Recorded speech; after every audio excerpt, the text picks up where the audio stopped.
Muy buenas noches, señoras, caballeros. Bienvenidos al Gato al Agua. Como usted sabe, el Banco Central Europeo acaba de echar por tierra el impuestazo a la banca del que el gobierno tanto blasonaba desde hace unas semanas.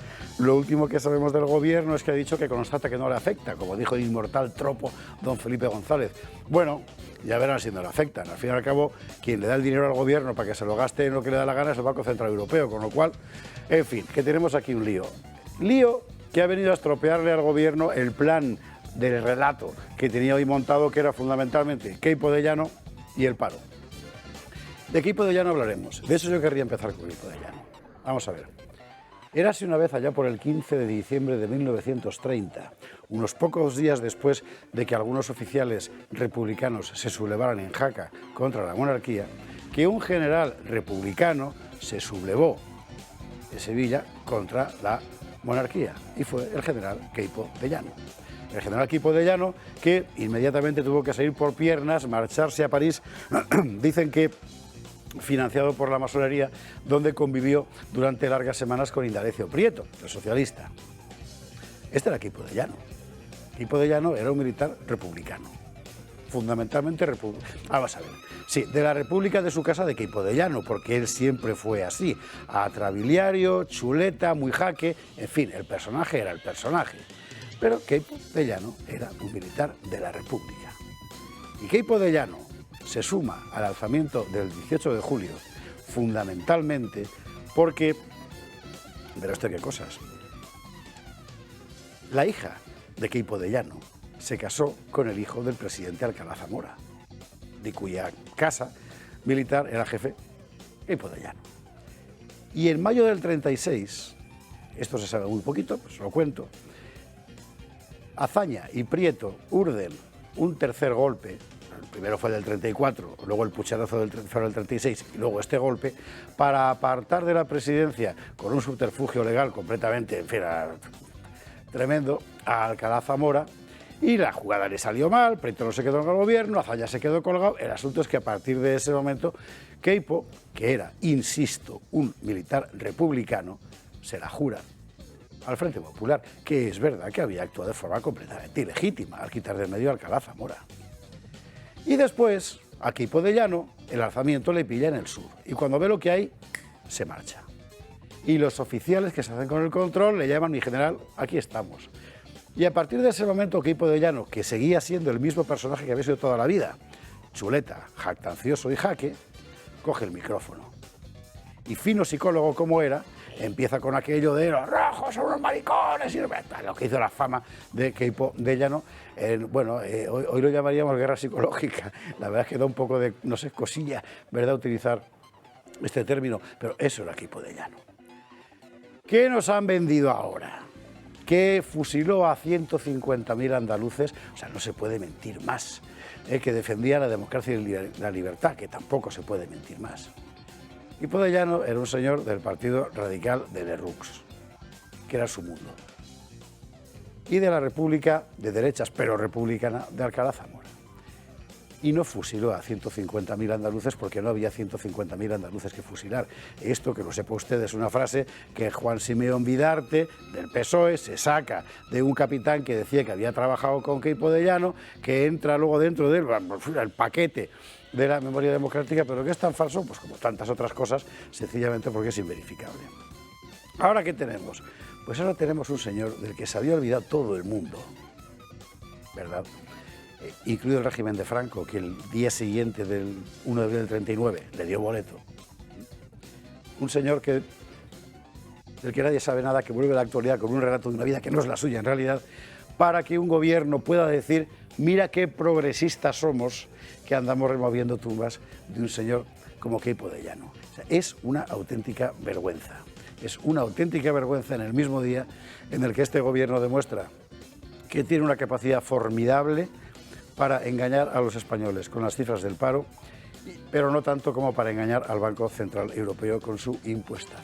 Son unos cabestros, y no se me ocurre un término más amable. Vamos a verlo.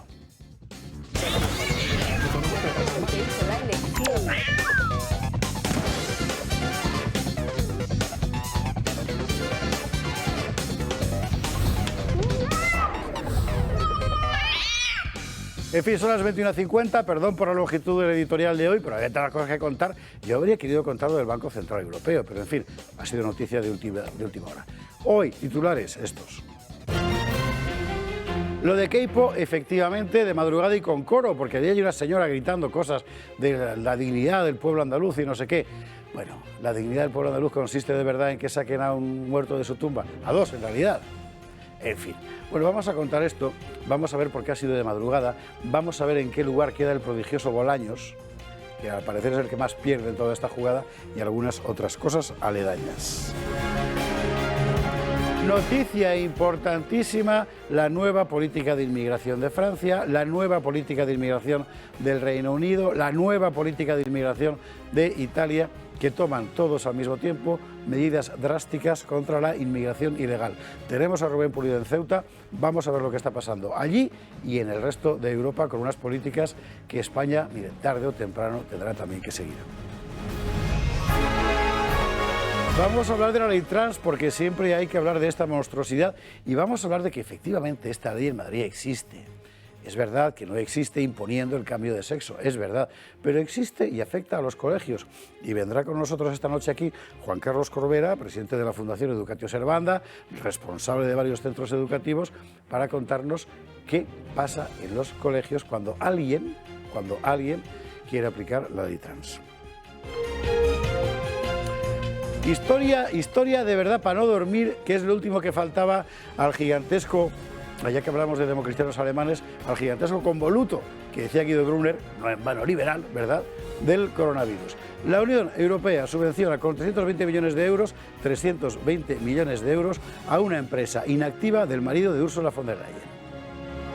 Una empresa inactiva, pero que se dedicaba a la cosa de la sanidad, de las vacunas. Pfizer formaba parte del accionariado. O sea, esto huele que apesta. Vamos a contar lo que sabemos, lo que se ha filtrado ayer en la prensa italiana y luego contaremos más cosas. Y hablaremos también de algo de lo que al parecer está prohibido hablar, que es el suicidio. La primera causa de muerte no natural en España es el suicidio. La cifra de suicidios diarios en nuestro país es alucinante. Por cierto, en muy amplia proporción, mayoritariamente masculina. Acaba de empezar hoy en Madrid una campaña que ha llenado la capital de televisiones diciendo eso que está viendo usted ahí. 11 personas al día. ¿Qué está pasando aquí? Vamos a verlo. Con nuestros contertulios de esta noche, empezando por don Manuel Gavira, que viene de Sevilla, pero no de la Macarena. Bueno, vengo justo de al lado, de la Macarena, que es donde está la sede del Parlamento de Andalucía. Me pilla justo al lado. Vaya movida. Bueno, nosotros hemos tenido una semana, desde la semana pasada, unas semanas intensas. Sin tener conocimiento de nada, la semana pasada presentamos una iniciativa en el Parlamento de Andalucía para declarar bienes de interés cultural, cualquier bien que pudiese estar afectado por la Ley de Memoria Histórica y Democrática que se aprobó hace unas semanas. Y ayer, sin saber absolutamente nada, presentamos una proposición de ley de reconciliación en el Parlamento de Andalucía que derogue lo que es la Ley de Memoria Histórica y Democrática de Andalucía, de la que me gustaría hablar algo y de su tramitación y cómo se aprobó.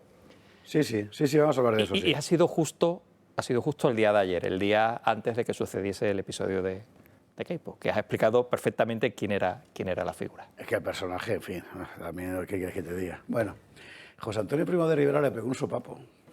Por el equipo de Llano odiaba a Miguel Primo de Rivera, padre, porque no era ascendía general de división. Si es que, oiga, ¿qué quiere usted que le diga? La vida es la que es. En fin, don Manuel, bienvenido, buenas noches. Don Antonio Alonso Timón, ¿qué hacemos con el Cholo Simeone? Que cada vez que oigo hablar del Atleti me acuerdo de ti. Mantenerlo. Sí, tú eres de los que... Cada temporada hay que mantener a un entrenador y agradecerle los servicios prestados. Esto hay que decir, esto es muy típicamente Atlético de Madrid. Qué contraste hablar de Queipo de Llano con... Siempre mire, vengo, si supiera usted dónde vengo, he venido directamente de un homenaje que ha hecho la Peña a los 50, muy emotivo, a un gran jugador del Atlético de Madrid, se llamaba Juan Carlos Arteche. Hombre, Arteche, claro. Yo me acuerdo de las chapas de cuando era pequeño de los cromos. Falleció en el año 2010 y la verdad es que ha sido muy emotivo el... Arteche. el homenaje. Ya sabe usted que Arteche era el que jugaba, resultados, era el bestia este, que no pasaba nada a su lado. No, era un jugador bastante noble y bastante buen jugador, que jugó para la selección una cosa española no quita la otra, o sea, y 10 años de titular en el Atlético de Madrid, que no es poca cosa. Los toros también son nobles, quiero decir, que era un jugador expeditivo. Pero volviendo a su pregunta, los resultados son solo fútbol. Y los resultados son solo fútbol, y el Atleti es un sentimiento, con lo cual el Atleti es un sentimiento. El Atleti juega todos los días y se encarna los días de partido, pero nosotros siempre pensamos en el Atleti todos los días. Por eso decía yo que ese comentario Queda del usted tipo perfectamente a mitad de temporada hay que mantener al entrenador, solo puede decirlo uno del Atlético de Madrid. Eso no pasa en ningún equipo. Bueno, este entrenador, debo recordar que es el que más títulos ha... ¿Cuántos años lleva? ¿11? Lleva 11 años, sí, va a hacer 11 años en diciembre. El 30 de diciembre va a hacer 11 años en el cargo y esperemos que a mitad de temporada no creo que sea una buena decisión cambiar de entrenador, casi nunca suele tener resultado. Ya. Pero bueno, vamos a hablar de Keipo de Llano, que era... Sí. Es lo que nos trae. No hablaremos de Piqué, no, para tema prohibido. Ni de Rubi En tampoco. el programa. ¿De quién? De Rubi, de Rubiales. Ah, este es el de las conversaciones. Jerry y Rubi. Sí. En fin, Antonio Sotimán, bienvenido. Doña Patricia Sanz, muy buenas noches, ¿cómo estás? Muy bien, José Javier. Pues la verdad que muy contenta con lo que ha dicho el Banco Central Europeo acerca del impuesto que se quería poner a determinadas entidades bancarias, porque ya lo habíamos dicho, bueno, en esta cadena abiertamente, que no se podía salir adelante un tributo como este, porque por un lado se iba a trasladar a los clientes, como nos lo habían anunciado algunos partidos políticos y bueno, pues todos aquellos analistas fiscalistas, pero también porque en definitiva iba a crear un riesgo para el propio crecimiento económico. Eso dice el Banco Central Europeo. Eso es lo que dice, y además que también iba a falsear la competencia. Por tanto, me alegro que lo haya dicho. Lo que no sé es si aún así el Gobierno seguirá adelante con este tributo que decía ser temporal, como tantos otros en la historia, que al final han llegado para quedarse. Con lo cual me alegro que por lo menos le hayan dado un toque desde Europa y oiga, le hayan dicho, señor Sánchez, usted, hay otras formas, ¿no?, de recaudar. A lo mejor, por ejemplo, prescindiendo de cierto gasto público. Ya, eso no se lo ha dicho el Banco Central Europeo, ni se lo va a decir. Claro, pero bueno, ya hablaremos de esto con un poco más de calma cuando vemos la cuestión económica. Patricia Sanz, bienvenida, muy buenas noches. Don Alejo Vidal Cuadras, proscrito en Teherán. Sí, la verdad es que estoy muy disgustado porque he sido sancionado por la teocracia iraní junto con otros ciudadanos españoles. Javier Zarzalejos, que es eurodiputado del Grupo Popular, Hermann Tertsch, que es diputado del Grupo ECR, y yo también he sido sancionado. Las sanciones nos afectan tangencialmente, porque nos prohíben ir a Irán, cosa que en las actuales circunstancias no íbamos a hacer, entre otras razones, porque si vamos allí nos matan, ¿no? Nos congelan todos nuestros activos en Irán. Como no tenemos activos en Irán, pues tampoco nos... Pero bueno, lo que sí es terrible es la matanza que se está produciendo en las protestas. Llevan 49 días de protestas ininterrumpidas. Hoy ha habido protestas en más de 200 localidades, 200 ciudades de Irán. El número de muertos entre los manifestantes ya supera los 500 desde que empezaron las protestas por el asesinato de Mahsa Amini, y hay más de 25.000 arrestados, detenidos en las cárceles, que están absolutamente desbordadas, y los prisioneros están en circunstancias y en condiciones lamentables, torturados, no pueden ni dormir, tienen que dormir de pie. O sea, es una cosa atroz. El hecho de que dure tanto la protesta y que la protesta sea con el eslogan abajo el régimen, abajo Jamenei, queremos libertad, hace concebir la esperanza de que si dura lo suficiente esta protesta y es tan general y tan intensa, a ver si acaba con este régimen criminal. Alejo, bienvenido, y nosotros vamos al tema de inmigración, que es muy importante, porque mire usted que lo hemos dicho a veces aquí. y en otros muy poquitos foros, que la inmigración ilegal objetivamente es un problema no por inmigración sino por ilegal, y que es una evidencia que hay que hacer algo para frenarla, porque de una cosa ilegal solo pueden surgir ilegalidades en cadena. Bueno, Francia tiene en este momento sobre la mesa del ministro del Interior, que se llama Darmanin, un proyecto que restringe radicalmente la entrada de ilegales y aumenta exponencialmente el número de expulsiones de ilegales. Pero ojo, restringe incluso los derechos de los que han entrado ilegalmente y tienen un trabajo. En el Reino Unido se acaba de hacer cargo de la cartera de Interior una señora de origen hindú, hija de hindúes. Pues sus padres habían nacido en la India. No va a durar mucho. No sé si va a durar mucho o no, porque ya fue ministro una vez, la echaron, ahora la han vuelto a nombrar. Sí, pero está un poco en el alero. Que ha anunciado de momento medidas que no ha desmentido el otro hindú, que es el primer ministro de la India, ¿verdad?, sobre inmigración muy severas. En Italia, Giorgia Meloni confirma medidas que no ha inventado ella, que ya estaban en vigor sobre los famosos salvamentos marítimos, etc. La cosa está muy seria y se está moviendo mucho.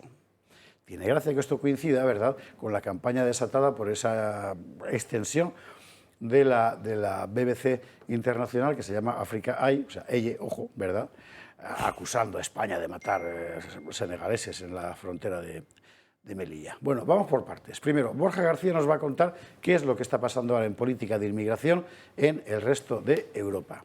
Y luego nos vamos a ir a Ceuta a ver a Rubén Pulido, que está allí ahora mismo. Borja. Parece que Europa poco a poco va abriendo los ojos con el tema de la inmigración ilegal. Atrás queda la política de puertas abiertas que se instauró en el viejo continente allá por 2015, con la guerra de Siria de fondo. Ahora, 7 años después, las consecuencias empiezan a ser más que evidentes en toda Europa. Las políticas buenistas han derivado en la creación de las famosas zonas no-go, que no son otra cosa que mini-estados islámicos en el corazón de Europa. El aumento de las violaciones y de la delincuencia han terminado por echar abajo el discurso de una izquierda instalada en el marxismo cultural. Uno de los primeros síntomas de este cambio en el discurso tuvo lugar en Suecia, donde Magdalena Andersson, ex primera ministra de Suecia por el Partido Socialdemócrata, admitía lo siguiente. Se ha permitido que la segregación llegue tan lejos que tenemos sociedades paralelas en Suecia. Vivimos en el mismo país, pero en realidades completamente diferentes. Ahora parece que Francia también toma nota de la situación y acaba de anunciarse el proyecto de ley migratoria más fuerte presentado hasta ahora por un gobierno francés. Cualquier extranjero que comete un acto de delincuencia grave, por supuesto, será deportado. Hay que recordar que según las cifras oficiales, cada año se ejecutan menos del 10% de las más de 125.000 deportaciones obligatorias dictadas por las autoridades galas. Sin embargo, la norma también contempla la regularización parcial de los sin papeles que puedan trabajar en sectores donde se necesita mano de obra. Eso sí, saber francés pasará a ser ahora una condición indispensable. En Reino Unido, el debate sobre las políticas de inmigración también ha tomado protagonismo. 40.000 personas han llegado este año a nuestras costas. Dejemos de fingir que estos son refugiados en apuros. No es racista querer controlar nuestras fronteras y no es hipócrita tener este tipo de opiniones cuando somos de minorías étnicas. Con la victoria de Meloni, el endurecimiento de las políticas migratorias en Italia era más fácil de imaginar. Así, las autoridades italianas han dicho basta a la entrada de inmigrantes rescatados por buques de supuestas ONGs. Este tipo de llegadas supone casi un 16% del total, pero estas organizaciones a menudo son señaladas por sus prácticas mafiosas y por moverse en la legalidad y el oscurantismo más absoluto. En definitiva, Europa parece despertar poco a poco. Esperemos que no sea demasiado tarde. Bueno, pues me parece que es un repaso lo suficientemente ilustrativo. Pues todo esto está pasando al mismo tiempo y todo esto es consecuencia de la locura que fue la apertura de fronteras por culpa de la Unión Europea y de los conglomerados patronales de Francia y de Alemania en 2015.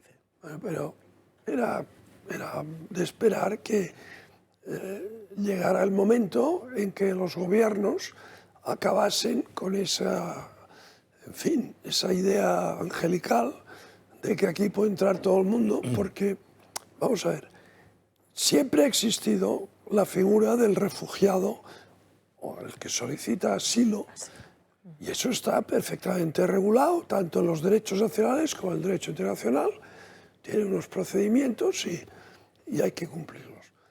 Y después está la inmigración regulada, que viene con su contrato de trabajo, con su visado, si es que se requiere visado, a trabajar, se integra y contribuye a crear riqueza. Eso, los mismos españoles, nos fuimos a Suiza, nos fuimos a Alemania, a Bélgica, en una determinada época, o a países de Hispanoamérica.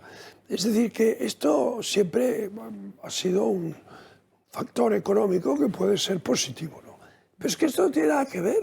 Son oleadas de gente, fundamentalmente varones jóvenes, que llegan de manera ilegal y que no son integrables. Entonces, claro, llega un momento en que el volumen de esta gente es tal que los gobiernos tienen que reaccionar. Hay guetos, hay barrios ya donde no rige la ley nacional, sino que rige la Sharia o lo que sea. Hay barrios de ciudades francesas donde la policía no entra, simplemente no entra. Entonces, todo esto tenía que llegar a un final, porque de lo contrario, por una parte, las sociedades occidentales podían colapsar y, por otra parte, desde el punto de vista electoral, esto a los gobiernos no les conviene, porque si este fenómeno se agudiza, como se está agudizando ya hace tiempo, esto le quita votos a determinados partidos y se lo da a otros. El salvaje asesinato de la niña Lola, estas semanas atrás, en Francia, todos los implicados tenían una orden de expulsión desde hacía años, que nadie había ejecutado. En fin. Bueno, aquí tenemos nuestros escenarios de Canarias, hablábamos el otro día, Melilla, Ceuta, las Baleares. En Ceuta está Rubén Pulido. Rubén, muy buenas noches. Muy buenas noches. Qué bonita luce Ceuta de noche. Qué bien se te ve a fondo con la ciudad. Bueno, ¿qué te has encontrado? Bueno, pues me he encontrado lo mismo que me encontré el año pasado, o casi que peor que lo que me encontré el año pasado. Aquí todo sigue igual, ¿no? Aquí hay un barrio del Príncipe que está desestabilizando socialmente la mayoría de la ciudad, ¿no? Hubo esa entrada que hubo masiva, que fuentes oficiales cifran en torno a los 12.000. Muchos de esos 12.000 quedaron en ese barrio del Príncipe, que en la actualidad hay incluso hasta 3 facciones enfrentadas, ¿no? Entre ellos, y que en muchas ocasiones pues entran a la ciudad, se producen hurtos, se producen agresiones y un montón de episodios que van aumentando.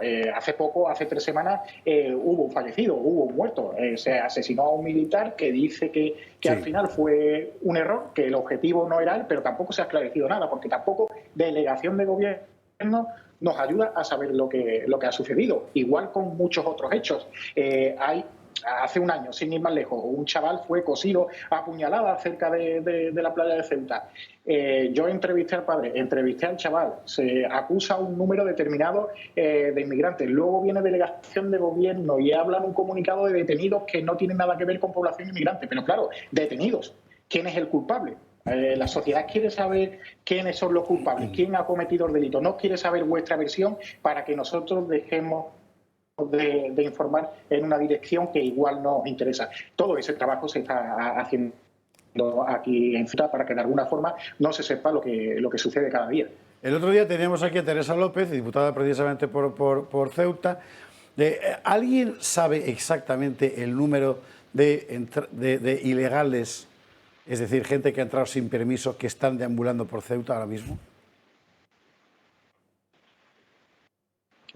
No, porque es que, insisto, es de delegación de gobierno, es del Ministerio del Interior, es del gobierno de Ceuta, y es que todos están mirando hacia otro lado con este asunto, igual que siguen mirando hacia otro lado con una amenaza que sigue sobre las fronteras ceutíes, porque no se ha relajado para nada esa amenaza. A los alrededores de Ceuta, tanto de Ceuta como de Melilla, hay gente que van comunicándose, que van interactuando con otros que están esperando unos kilómetros más allá y esperando el momento apropiado, el momento de relajación, el momento en el que quizás Mohamed decida que sus autoridades miren hacia otro lado para volver a jugar con todo esto, para volver a poner en marcha una amenaza híbrida por la cual presionar políticamente a España y presionar políticamente a Europa, porque es que la frontera de Ceuta y la frontera de Melilla, frontera sur, no es solo frontera sur de España, es frontera sur de Europa, actitud totalmente indolente. Ya recordamos, ¿no?, aquellas manifestaciones en el Parlamento Europeo, ¿no?, donde le decían poco más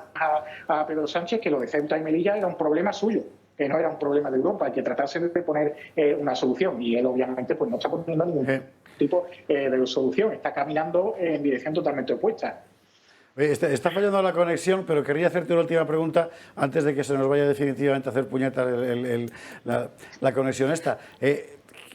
Me imagino que habrás hablado con alguien hoy allí en Ceuta de lo que el otro día emitió la BBC sobre Melilla y que al parecer tanto revuelo ha ocasionado, particularmente del Congreso de los Diputados en España. Sí, he tenido ocasión de hablar, ¿no? Y por lo que más molestos pueden llegar a estar por esa versión que dan de toda esa inmigración ilegal que se desplazó hacia los pasos fronterizos. Tratan de decir poco más que fue algo altruista, que no iban armados y que para nada hubo una actitud violenta, ¿no? Que los malos fueron las autoridades marroquíes, que hay que decir que no lo hicieron bien, pero también en ningún momento señalan hacia los agredidos que hubo en las filas de las fuerzas y cuerpos de seguridad española. También he echado en falta eso. Hubo una actitud bastante violenta, hubo una actitud en la que más de una treintena de gente resultaron heridos de gravedad. Y yo he visto imágenes tomadas desde muy cerca de las vallas, y he sido testigo de cómo estaban atacando a palos con garfio a los agentes de la Fuerza y Cuerpo de Seguridad del Estado. Echo de menos esas imágenes, que si ya que se han puesto, ¿no?, de alguna forma a conseguir todas las imágenes para montar el documental perfecto, oye, pues ¿por qué no habéis tomado las imágenes en las que yo las he visto, en las que apalean a la policía y a la Guardia Civil cuando acceden por la vía de la ilegalidad a Melilla? Y lo peor de todo es que toda esa gente está ya en la península. Han estado en el CETI, el Ministerio de Inmigraciones les ha concedido asilo y el propio Ministerio de Migraciones, a través de un operador como Balearia, les ha trasladado a centros de acogida por toda la península. Hablamos de más de 800. En la actualidad, el CETI de Melilla está casi vacío, y eso también se transmite al otro lado. Oye, ya podéis venir aquí, ya hay más de 800 plazas libres, podéis entrar como os dé la gana, que aquí se os va a coger, se os va a dar de comer y se os va a brindar la oportunidad de solicitar asilo y ser acogido en todo el territorio nacional. Pues es lo que hay, en fin. O sea, exactamente al contrario de lo que quieren hacer Francia, Italia, Inglaterra, etcétera. Rubén, que un abrazo muy fuerte, que te seguimos en Gaceta. Ahí leeremos en Gaceta lo que estás haciendo en Ceuta. Venga. Perfecto, buenas noches. Gracias, muy buenas noches, gracias. ¿Asilo en nombre de qué? Es que esto es lo prodigioso, porque hasta hace unos pocos años todos sabíamos, lo que explicaba Alejo muy bien, lo que era un refugiado, lo que era un asilado, etcétera. Tú otorgas el derecho de asilo en nombre de el propio derecho de asilo, bueno, entonces no sirve para nada. Bueno, en fin. Bueno, Gavira, que tú tienes la costa ahí bien... Sí. Nosotros en Andalucía lo sabemos muy bien lo que está pasando. Pero yo creo que ya hay que empezar a llamar las cosas por su nombre. Y lo digo porque estamos hablando de culturas que no son compatibles con la nuestra. Y esa es la primera valoración que tenemos que hacer. Que son gente que no respetan los valores de esos países a los que acuden. Este es un tema que hay que tomárselo muy en serio, pero muy en serio de verdad. Y lo decimos porque parece que porque no nos afecte a todos los españoles, el problema no existe, y el problema existe. Y aquí también subyace esta política en la mayoría de los medios de comunicación que pretenden, digamos, de alguna forma ocultar este tipo de incidentes que ocurren en España también, y la mayoría de los delitos que cometen los inmigrantes irregulares. Y en Andalucía, bueno, nosotros hemos denunciado incluso en el propio Parlamento cómo una señora tuvo que tirarse al río Guadalquivir para que una persona que tenía ya distintas órdenes pues no la violase. Eso está ocurriendo aquí en España y en Andalucía también particularmente. Pero fijaros que esta semana, y hemos hablado, y está Rubén en Ceuta, esta semana, o la semana pasada mejor dicho, la Unión Europea sigue apoyando a Marruecos en otro orden de cosas. Y estoy pensando ahora en esa ayuda que le van a dar al Marruecos Verde para ayudar a la agricultura marroquí, que influye en la agricultura en España. El tema de la inmigración irregular hay que tomárselo muy en serio, porque tiene muchas aristas, pero el problema existe, es un problema real. Y hay que empezar a llamar las cosas por su nombre. Y hemos vivido episodios, todos conocemos lo que pasó en Saint-Denis, en esa final de la Copa de Europa.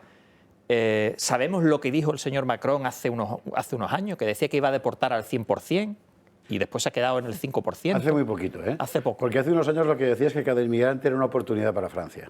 Por ejemplo, los argelinos también, en fin, no lo deporta absolutamente nada. Italia es diferente. En Italia es diferente porque ahora hay un criterio allí que es el que tenían anteriormente de que son los traficantes de personas no van a decidir quién entra en Italia. Y eso es muy importante. Y hay que ir concienciando a las personas, concienciando a los españoles de que ese problema existe, aunque no lo tengas en tu ciudad, aunque no lo tengas en tu pueblo, aunque no lo tengas en tu municipio, y que hay que combatirlo. Pero me da que los partidos mayoritarios en España, algunos no miran en esa dirección. ya. Yo siguiendo un poco con lo que comentaba Manuel ahora, es verdad que el problema existe y como decía él, aunque no afecte a tu ciudad, aunque no afecte, es que yendo de lo general o lo particular, este no es un problema nacional, es un problema transnacional europeo. Y no soy tan optimista como se expresaba antes Alejo, de decir que ha llegado al punto en el que va a cambiar algo. Es cierto que algo está cambiando, es cierto que algo está cambiando, pero desde luego queda mucho camino por recorrer. Las políticas de inmigración de la Unión Europea en los últimos años, y lo hemos visto ante cualquier crisis que ha habido, la guerra en Siria, la primavera árabe, etcétera, etcétera, han sido un total y absoluto fracaso. Y lo que ha traído todavía, lejos de traer el orden, ha traído caos.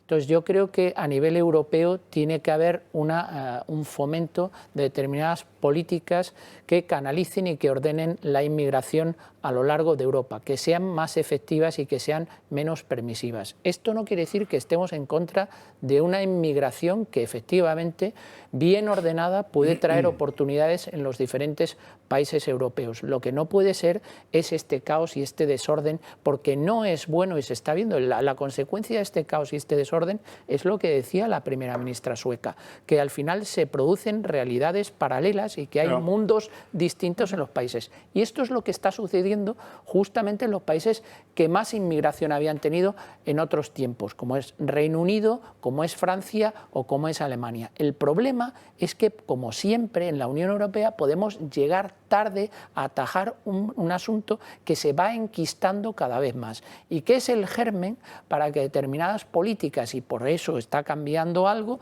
porque la sociedad europea empieza a reaccionar. Pero se está empezando a reaccionar a nivel de sociedad, no a nivel de agenda política. Y la agenda política suele llegar tarde en los grandes temas importantes que afectan a la Unión Europea. Yo voy a decir una cosa, más que nada para romper aquí los consensos. Yo estoy cada vez menos convencido de que la inmigración legal y ordenada sea una buena cosa. Es posible que visto desde aquí, sí, claro. Pero he visto desde Mali o desde Senegal o desde países que necesitan gente joven trabajando. No, pero si es que el problema es que es mucho más efectivo ayudar en origen a esos países, claro, siempre que no haya corrupción y que no se quede en el dinero que fomentar la inmigración. Y otra cosa muy importante que está en juego es que la inmigración ilegal genera muchísimo negocio. Hombre, que eso es otra cosa, otra de las aristas que apuntaba Manuel. El otro día creo que era el primer ministro checo el que hablaba de la cantidad de dinero que habían ganado, pues una barbaridad, en fin. Bueno. Y precisamente porque es todo un negocio, estos días el ministro de Interior, ahora que lo apuntáis, Gander Marlaska, se encuentra en Mauritania, precisamente para contar, para poder evitar, se supone, esa salida en origen de los inmigrantes, cuando en verdad el trabajo no viene porque ahora un ministro se desplace ahí, viene por todas las fuerzas y cuerpos de seguridad del Estado nuestro español que tenemos desplazado y que evita que toda la salida de cayucos.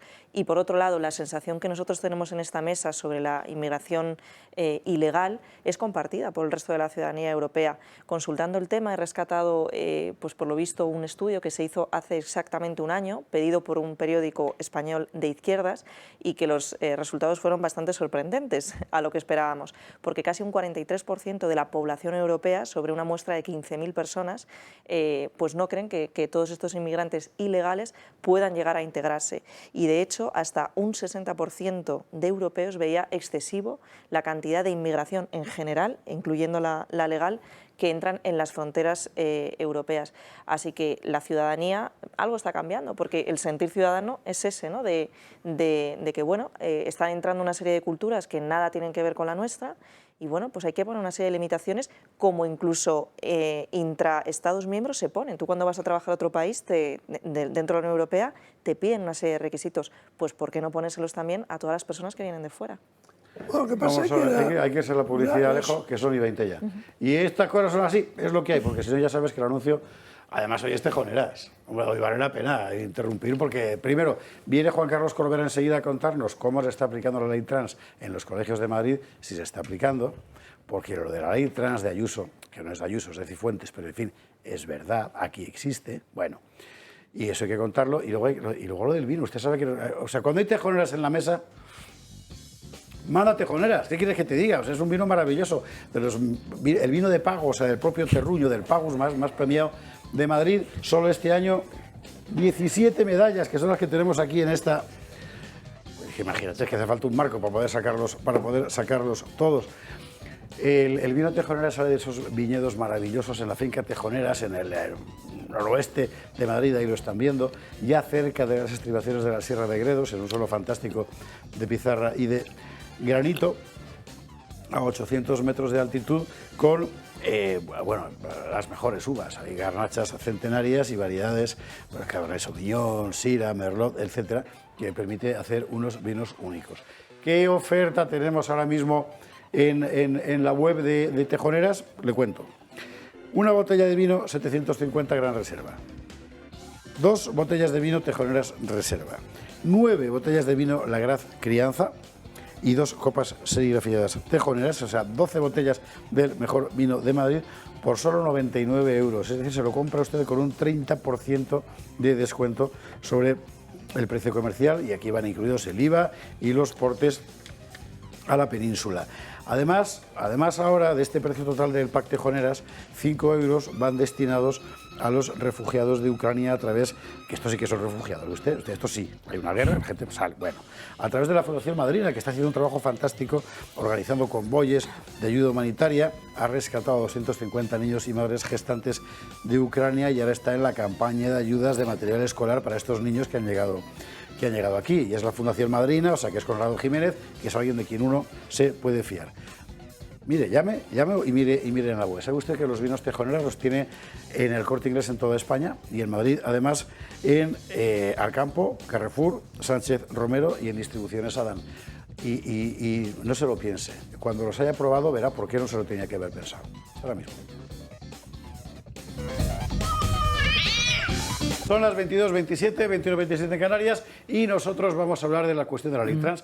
¿Sabe usted que hay, por una parte, el follón parlamentario entre el PSOE y sus aliados, si se puede llamar así, ¿verdad?, con esta ley absolutamente monstruosa que se han empeñado en sacar adelante contra las familias de los trans, contra los psicólogos, los psiquiatras, los endocrinos, contra todo el mundo y contra el sentido común?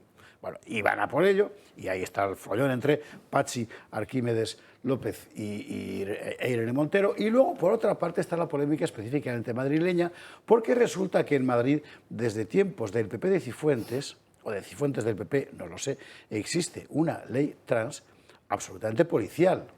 Es verdad que sin administración libre aún de cambio físico de sexo, pero el fondo de la ley es el mismo.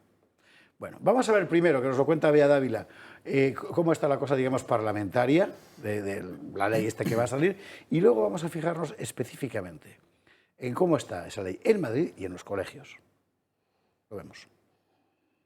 Preocupada. Han incumplido su compromiso de tocar el corazón de la ley trans. Así se ha presentado la ministra Montero por las 37 enmiendas presentadas este lunes por sus socios del Partido Socialista en el Gobierno. Les he pedido y les seguiré pidiendo que retiren esas enmiendas que afectan al corazón de la ley, que ya está pactada. Que no cometamos una crueldad, que es poner en el centro del debate a las infancias trans. Exige que se elimine, mientras los de Sánchez le piden no dramatizar con la cuestión. Yo creo que esa ley saldrá mejor del Parlamento. El Gobierno defiende su ley en el conjunto, pero yo le recuerdo a la ministra Montero que no es la primera ley que sale de la mesa del Consejo de Ministros y que es mejorada en el Parlamento. Y que solo presentan las enmiendas para darle mayor seguridad. De hecho, el Partido Socialista se centra en dos de los aspectos más relevantes de la norma. La revisión de un precepto de la ley que permite que los menores de entre 12 y 16 años puedan optar al cambio de sexo sin previa autorización judicial, y también el que indica la posibilidad de la reversión del género. Familiares de menores trans han venido denunciando estas semanas los efectos que tendría sobre sus hijos la ley de Montero. En el Congreso, Vox le ha espetado a la ministra el miedo que su ley generará en las mujeres. Señora Montero, ¿cree usted que los hombres pueden acceder a cualquier espacio reservado a las mujeres simplemente manifestando que se sienten mujeres? ¿No puede estar satisfecha con que después de tanta lucha de tantas mujeres a lo largo de la historia, lo único que haya conseguido es que ya no podamos ni entrar tranquilas en un baño o en un vestuario? Ningún hombre, para violar a una mujer, para agredir sexualmente a una mujer, necesita hacerse pasar por una mujer. A las mujeres no nos ponen en riesgo las personas trans, nos pone en riesgo la desigualdad salarial, la sobrecarga de cuidados. Ustedes solo quieren que nos odiemos los unos a las otras, que odiemos a las personas trans, a las personas migrantes, al vecino o la vecina que tenemos y que está en situación de desempleo, a los jóvenes que luchan contra el cambio climático. Ahora Unidas Podemos, junto con todo el bloque de investidura de Sánchez, han ido un paso más allá del propio Partido Socialista y han presentado enmiendas conjuntamente para respaldar la ley de Montero y sobre todo lo que atañe a la autodeterminación de género. Y una de las enmiendas más destacadas es la que abre el debate del género binario en España, que piden que se incorpore en todos los documentos oficiales. Un perfil interesante ese con el dedito así, porque es una cosa como egipcia, ¿verdad? Parece que está pintada en un... Bueno, don Juan Carlos Corbera, muy buenas noches. Por cierto, buenas noches. Es un gesto muy grosero, parlamentariamente. Sí, sí. Este es un gesto muy grosero. El dedo huesudo, sí. ¿Qué tal? Pues muy bien, aquí estamos.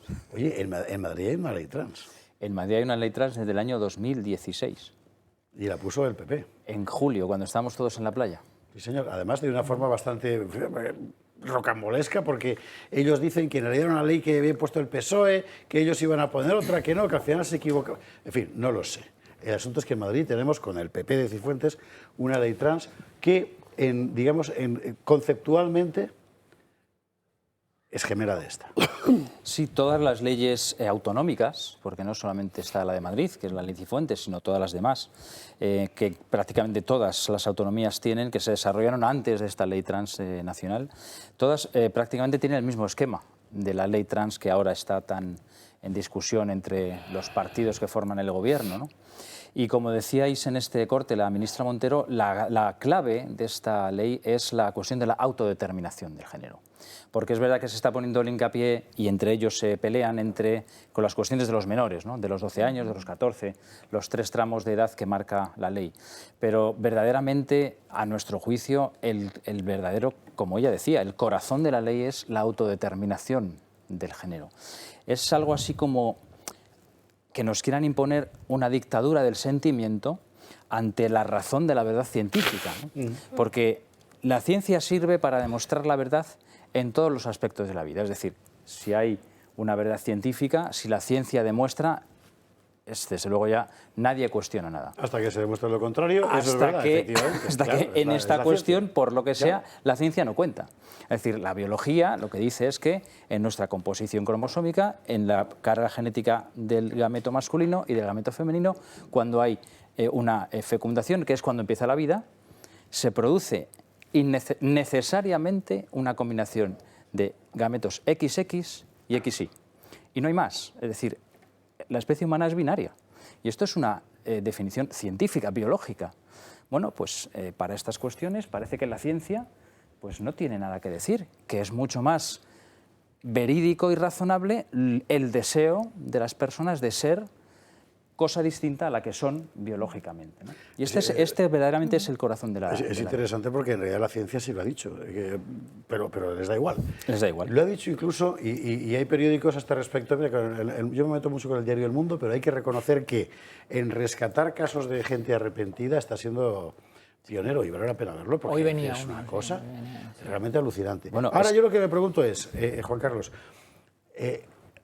Tú, claro, la experiencia en colegios de Madrid desde que entró en vigor esta ley, que además apuntaba muy claramente a la cuestión educativa, cultural, mediática, etcétera, es ya de 5 años. Sí. ¿Eso cómo se lidia? Bueno, pues en el momento de que un niño, una familia, una niña se autodetermina como de género contrario al que es, niño o niña, entonces tiene el derecho, porque la ley, digamos que este deseo se convierte en derecho, y al convertirse en derecho es objeto de protección.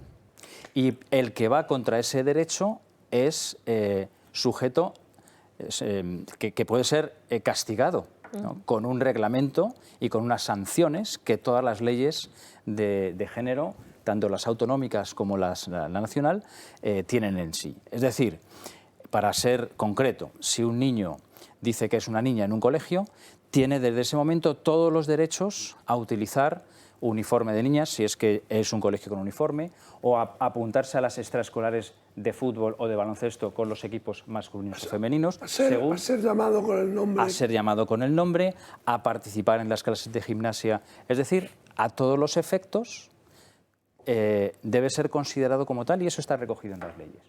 Y si alguno de los padres, alguno de los profesores, alguno de sus compañeros se atreve a decir que su autopercepción no corresponde con la realidad, puede ser tachado de homófobo, de transfobo, de bífobo y de un montón de fobos con sus consecuentes sanciones. Pero, vamos a un caso concreto, porque es que claro, porque cuando se habla de las leyes, pues es una cosa como de políticos, pero luego tienes que irte a pie de obra, ¿verdad? Y te encuentras casos de esto. Yo no sé si os habéis encontrado en los centros educativos que forman parte de vuestra fundación algún caso concreto de este carácter. Gracias a Dios, hasta la fecha en nuestra fundación no hemos tenido ningún caso, pero conocemos casos en otros colegios. Entonces, un profesor, imagínate que esa es la vía, ¿verdad? Se encuentra con esto en clase. Llama a los padres, supongo. Sí. Y además no puede decirle a los padres, oye, mira qué problema, no vaya a ser que consideren que el mero enunciado de la palabra problema presupone, ¿verdad?, un prejuicio. Bueno, y lo ventila como puede. Lo ventila como puede. Es decir, si los padres son razonables, si los padres entienden que el niño o la niña puede tener una situación pues, de confusión, de disforia, etcétera, que está básicamente descrita en muchos protocolos. Sí, porque hay un problema real, ¿cierto? Exactamente, se habla con los padres igual que se hablaría en los centros razonables ante cualquier otra situación del menor. Y con los padres se llega a un acuerdo y a una gestión. El problema puede surgir cuando los padres están apoyando esta autodefinición de género, y ese apoyo se traduce en acciones concretas dentro del centro educativo, da igual centro educativo, centro laboral. Es decir, esto está desarrollado en todas las facetas, cultural, periodistas, etcétera. Entonces, el problema es cuando surge una colisión entre los derechos de los demás padres que pretenden un entorno de protección en determinados contextos con estos padres que pueden proteger o que pueden estar de acuerdo con la autodeterminación de género de su hijo, y que hay una colisión de intereses. Como decimos, utilización de vestuarios, de equipos de fútbol o de deportivos masculinos o femeninos, uniformes de chicos y chicas, y esto es una situación que se da en los centros. Patricia. Yo precisamente le quería preguntar por esa colisión de derechos, ¿no? Pongámonos en el caso, porque a lo mejor no ha sucedido en 5 años, pero si empieza a haber más personas, y en concreto menores que con 15 años cambian su sexo, porque es muy fácil hacerlo con la legislación que tenemos. Y nos tan fácil como ir al registro civil. Efectivamente, porque ya es la autonomía de la voluntad propia, ¿no? Ya no hay leyes, es esa autonomía de voluntad como usted ha explicado. Pero si nos encontramos con un caso de un delito sexual sucedido, por ejemplo, en un vestuario, porque hay una persona trans, o que a lo mejor utiliza esta figura para aprovecharse de ello contra una niña, ahí, ¿cómo lo solucionamos? ¿Se han encontrado algún caso ya así, o a lo mejor es todavía un poco temprano? Que yo conozca, no ha habido situaciones tan extremas de agresiones sexuales, ¿no?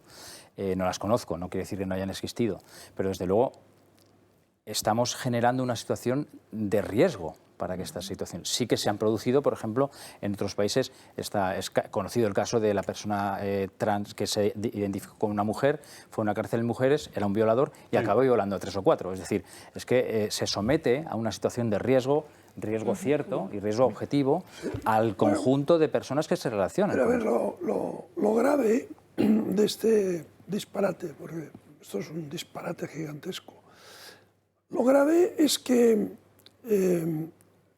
se ha transformado lo que eran casos rarísimos de disforia sexual, rarísimos, que se daban sobre todo en varones, pero en una proporción ínfima de la población, se ha transformado en una moda. Bueno, entonces, claro, hablan de contagio social, ¿no? ¿Qué pasa? Que hay una actividad enorme en las redes, en la televisión, en la política, promocionando. En el fondo lo que hay es una promoción de lo trans. Con lo cual, cualquier adolescente que tenga algún problema de relación con los otros, que se sienta rechazado o que por su aspecto físico pues tenga problemas, o que en su casa tenga problemas con la familia, una salida fácil es decir, es que yo soy un chico siendo una chica o soy una chica siendo un chico. Entonces, ¿qué ha pasado? Esto lo explica el libro este del daño irreversible de esta periodista americana, que es fantástico, se lo recomiendo a todo el mundo. Una cosa que era rarísima y se daba en varones, sobre todo, de repente se ha transformado en un problema social de enorme envergadura, sobre todo en niñas. Es obvio que ha habido un factor artificial que ha provocado eso. Y el factor artificial es que en Estados Unidos, en la televisión, en las redes, continuamente salen trans diciendo que esto de ser trans es maravilloso, en fin. O sea, hay una promoción de lo trans.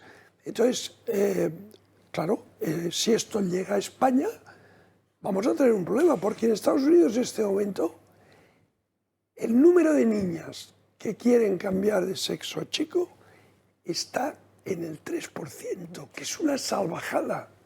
Una salvajada. Y aquí, Alejo, tenemos una red social que sí que utilizan los menores, como es TikTok, donde cada vez más están volcando vídeos donde se vanaglorian de haber realizado un cambio de sexo antes de alcanzar la mayoría de edad. Hablando de redes sociales, en Facebook, cuando te haces un perfil de Facebook, puedes elegir entre 56 tipos de género distintos. Y dice Facebook, esto es para que te sientas a gusto con tu verdadero y auténtico yo. Hasta 56. Es decir, es evidente que nuestros niños, nuestros jóvenes, tienen estas cuestiones pero les crea una empanada mental. Efectivamente. O sea, yo tengo dos cuestiones para don Juan Carlos relacionadas con derechos. Uno, estoy mirando la ley, por ejemplo, la ley andaluza, que es del año 2014. Por ejemplo, atención integral, el derecho a la atención integral sanitaria, ¿cómo queda cuando una persona se autodetermina? Y estos episodios, estamos hablando de niños, de gente muy jóvenes que no tienen definido su sexualidad todavía. ¿Cómo queda en este estado de confusión? Y segunda cuestión, relacionada ahora sí con el derecho de los padres, la patria potestad, por ejemplo. ¿Cómo queda? Porque cuando hay un conflicto niños-padres. Es muy interesante esto que dices de la patria potestad, porque precisamente, bueno, ayer por otras circunstancias estuve en un coloquio con el rey, en una audiencia privada, y yo le trasladé al rey esta misma preocupación de las familias que nos hacen llegar. En todas las últimas leyes ideológicas, la ley de educación, la ley del aborto, la ley trans, la ley de protección de la infancia y de la adolescencia, en todas ellas hay un desarrollo para los mayores de edad y en todas ellas hay un desarrollo específico para los menores de edad, en todas. Y en todas ellas el denominador común es tratar de proteger el bien superior del menor. Es un eufemismo para decir, vamos a permitir que el Estado se entrometa en el ámbito intrafamiliar en las decisiones de padres e hijos menores. Es decir, el Estado tiene capacidad a través de todas estas leyes, como se ve en la ley trans. O sea, el bien superior del menor soy yo. Exacto. Bien, y por lo tanto, yo determino qué es el bien superior del menor y por lo tanto, como decías, la patria potestad en todas ellas queda amenazada. Transversalmente, en todas ellas hay un conato de intento de acabar con la patria potestad en según qué decisiones con los menores de edad de nuestras familias. Una cuestión, y relacionado también con lo que decía, sobre todo con la primera cuestión, el derecho a la atención sanitaria integral no se cumpliría con esta autodeterminación sin que fuese de alguna manera la nueva ley la elimina eso. Claro, claro. Porque lo puede hacer sin control médico. Claro, no hace falta un informe médico. No, por una disforia de género. eso lo sé, pero ahí también se estaría vulnerando un derecho que es el de la atención integral sanitaria, incluida en este caso el examen de esa confusión, ¿no? Bueno, y otra cosa que creo que es importante poner encima de la mesa y que no está saliendo en el debate público. El artículo 17 de la ley transnacional, dice, lo quiero leer, es un parrafito pequeño porque me parece muy significativo de la dirección en la que la ley va. Artículo 17. Se prohíbe la práctica de métodos, programas y terapias de aversión, conversión o contracondicionamiento en cualquier forma, destinados a modificar la orientación o identidad sexual o la expresión de género de las personas. Y aquí ahora viene lo mejor. Incluso si cuentan con el consentimiento de la persona interesada o de su representante legal. Es decir, que yo me autodetermino de una manera y después me doy cuenta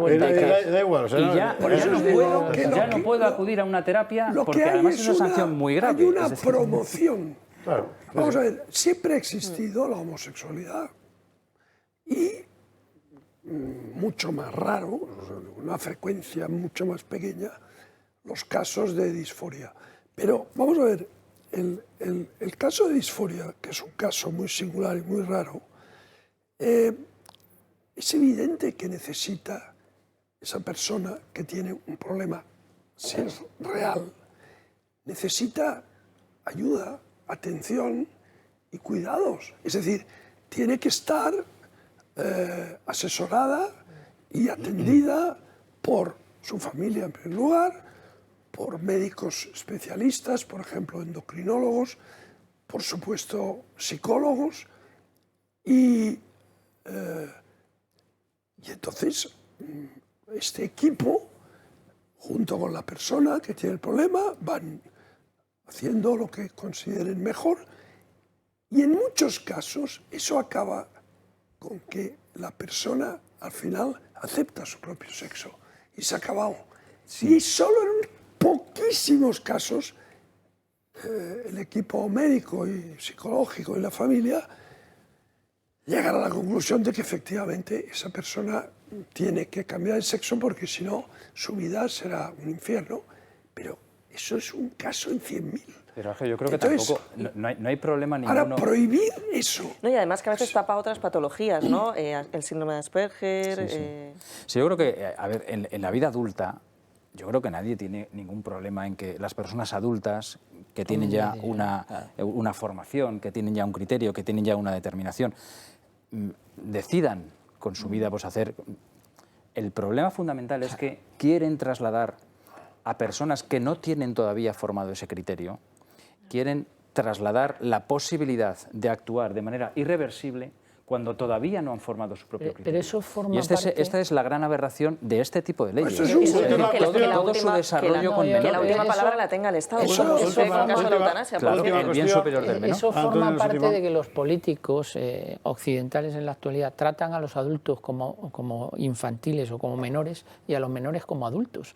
Y ese es un problema bastante generalizado. Yo la pregunta que le hago a Juan Carlos, porque este tema hemos hablado aquí mucho, es que él ha comentado que ayer fue recibido una audiencia privada con el rey, él seguro que han hablado con diferentes partidos políticos. ¿Ves alguna posibilidad de que esta aberración, porque esto es una aberración jurídica, aparte de ser una ley absolutamente intromisiva en la vida particular de los sujetos, qué daño hizo la Revolución Francesa con la estatalización de casi todo, pero ves alguna posibilidad de que esto dé marcha atrás o crees que va a salir tal cual? Yo creo que el problema, el corazón, si es que son palabras de la propia ministra, el corazón de la ley es la autodeterminación de género. Y salvo Vox no hay ningún partido político que esté poniendo en cuestión que esto pueda constituirse en un derecho.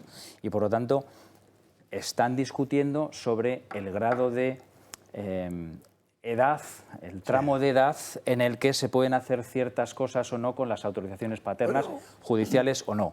Pero no se está discutiendo, para mí, la cuestión fundamental, que es que las personas puedan autodeterminarse en función y con independencia de su naturaleza biológica como personas contrarias a su género. Y eso genera una serie de derechos que en ocasiones pueden colisionar con los derechos de las personas que están a su alrededor. Última cuestión, Juan Carlos, perdonadme que me quise la publicidad sí o sí. Última cuestión.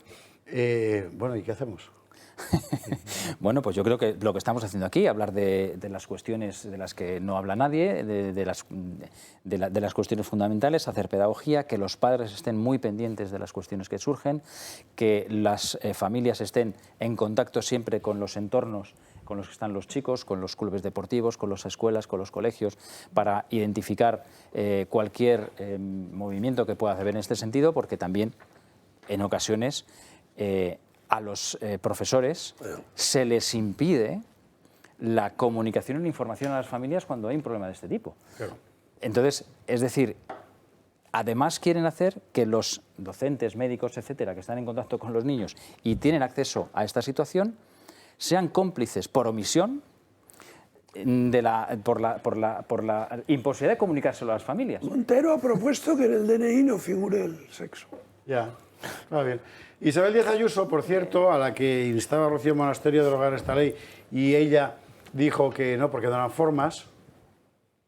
En fin, Transformers. Bueno, ahora ha dicho que sí que la va a rectificar. Bueno, en fin, hay una cosa que es evidente, y además lo estamos viendo en la calle, seas de derechas o izquierdas, esto es una cosa monstruosa. Y con cualquier persona con la que hablas, sin un vigilante, te lo dice. En fin. Oye, pues nada, mucho ánimo. Muchas gracias. Mucho ánimo, Juan Carlos Corbera, Fundación Educativa Servanda, y gracias mil por estar aquí esta noche con nosotros. Vámonos a la publicidad, que hay que hablar del paro, de Queipo de Llano y de un montón de cosas más. Y lo hacemos con un mensaje de la Comunidad de Madrid, por cierto. ¿Sabe usted esa impresión como de arrepentimiento que te da cuando vas conduciendo por cualquier parte en Madrid y de repente llegas a una calle, ¡plop!, y están obras y es el momento de decir, o sea, Margarita se hace estampa, ¿no? Y luego pasas 3 meses después con el coche y dices, ahí va, qué bonito ha quedado esto. Bueno, pues eso tiene un nombre. Eso es el programa de inversión regional, que se llama PIR, en la Comunidad de Madrid, que es construir nuevas infraestructuras para que todos los madrileños, nos dicen desde la comunidad, vivan donde vivan, tengan las mismas oportunidades. Se destinan este año 1.000 millones de euros, que es la mayor cuantía de la historia en este programa. Y con él se han asfaltado y urbanizado miles de metros cuadrados de calles en diferentes puntos de la región. Por ejemplo, solo en la zona oeste, esta actuación ha afectado a más de 100 calles de 22 municipios. Se han mejorado y modernizado hasta 28 infraestructuras culturales de 25 localidades, o se han renovado y construido 27 parques infantiles en 16 poblaciones. Eso es el plan PIR de la Comunidad de Madrid, y que sepa usted lo que hay. Lo digo porque para que no maldiga los mengues cuando ve usted la típica obra en un sitio y luego, ahí va, qué bonito ha quedado. Plan PIR. Publi, y vamos con más información. 23:54, 22:54 en Canarias.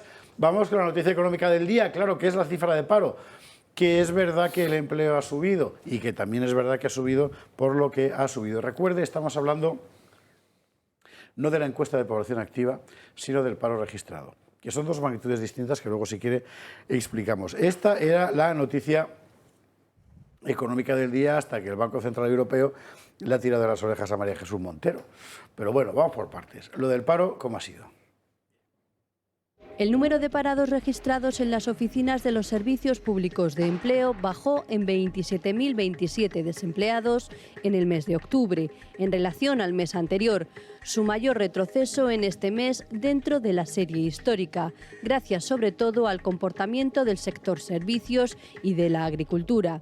Tras esta caída, que pone fin a 3 meses consecutivos de ascensos, el número total de desempleados se situó al finalizar octubre en 2.914.892 desempleados, su menor cifra en un mes de octubre desde 2008, según los datos publicados este jueves por el Ministerio de Trabajo y Economía Social.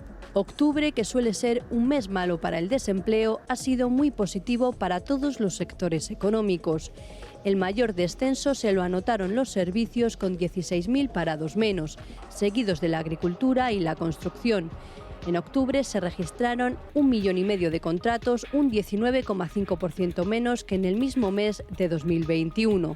De todos ellos, 697.000 fueron contratos indefinidos, cifra que equivale al 46% del total de contratos efectuados este mes. Finalmente, la Seguridad Social gana 103.500 afiliados en el mes de octubre, de los que 9 de cada 10 fueron mujeres. Ay, bueno, ya ve usted. Vale, ¿qué es lo que pasa? O sea, si las cifras están bien, vamos, ya, nada nos alegraría más, de verdad, que poder decir todas las noches, vivimos en pleno milagro económico español. Que es lo que dice el gobierno por la mañana. Y luego ya no lo vuelve a decir porque la gente empieza a leerse las cifras y dice, bueno, hombre, es que tal, es que cual, es que no sé qué. Y al cabo del día, ¿verdad?, que vas diciendo, pues Manuel Gavira, qué mal, ¿no? Bueno, la verdad es que uno se alegra de que el paro baje en España y me alegro incluso que baje mucho más en Andalucía. Sí.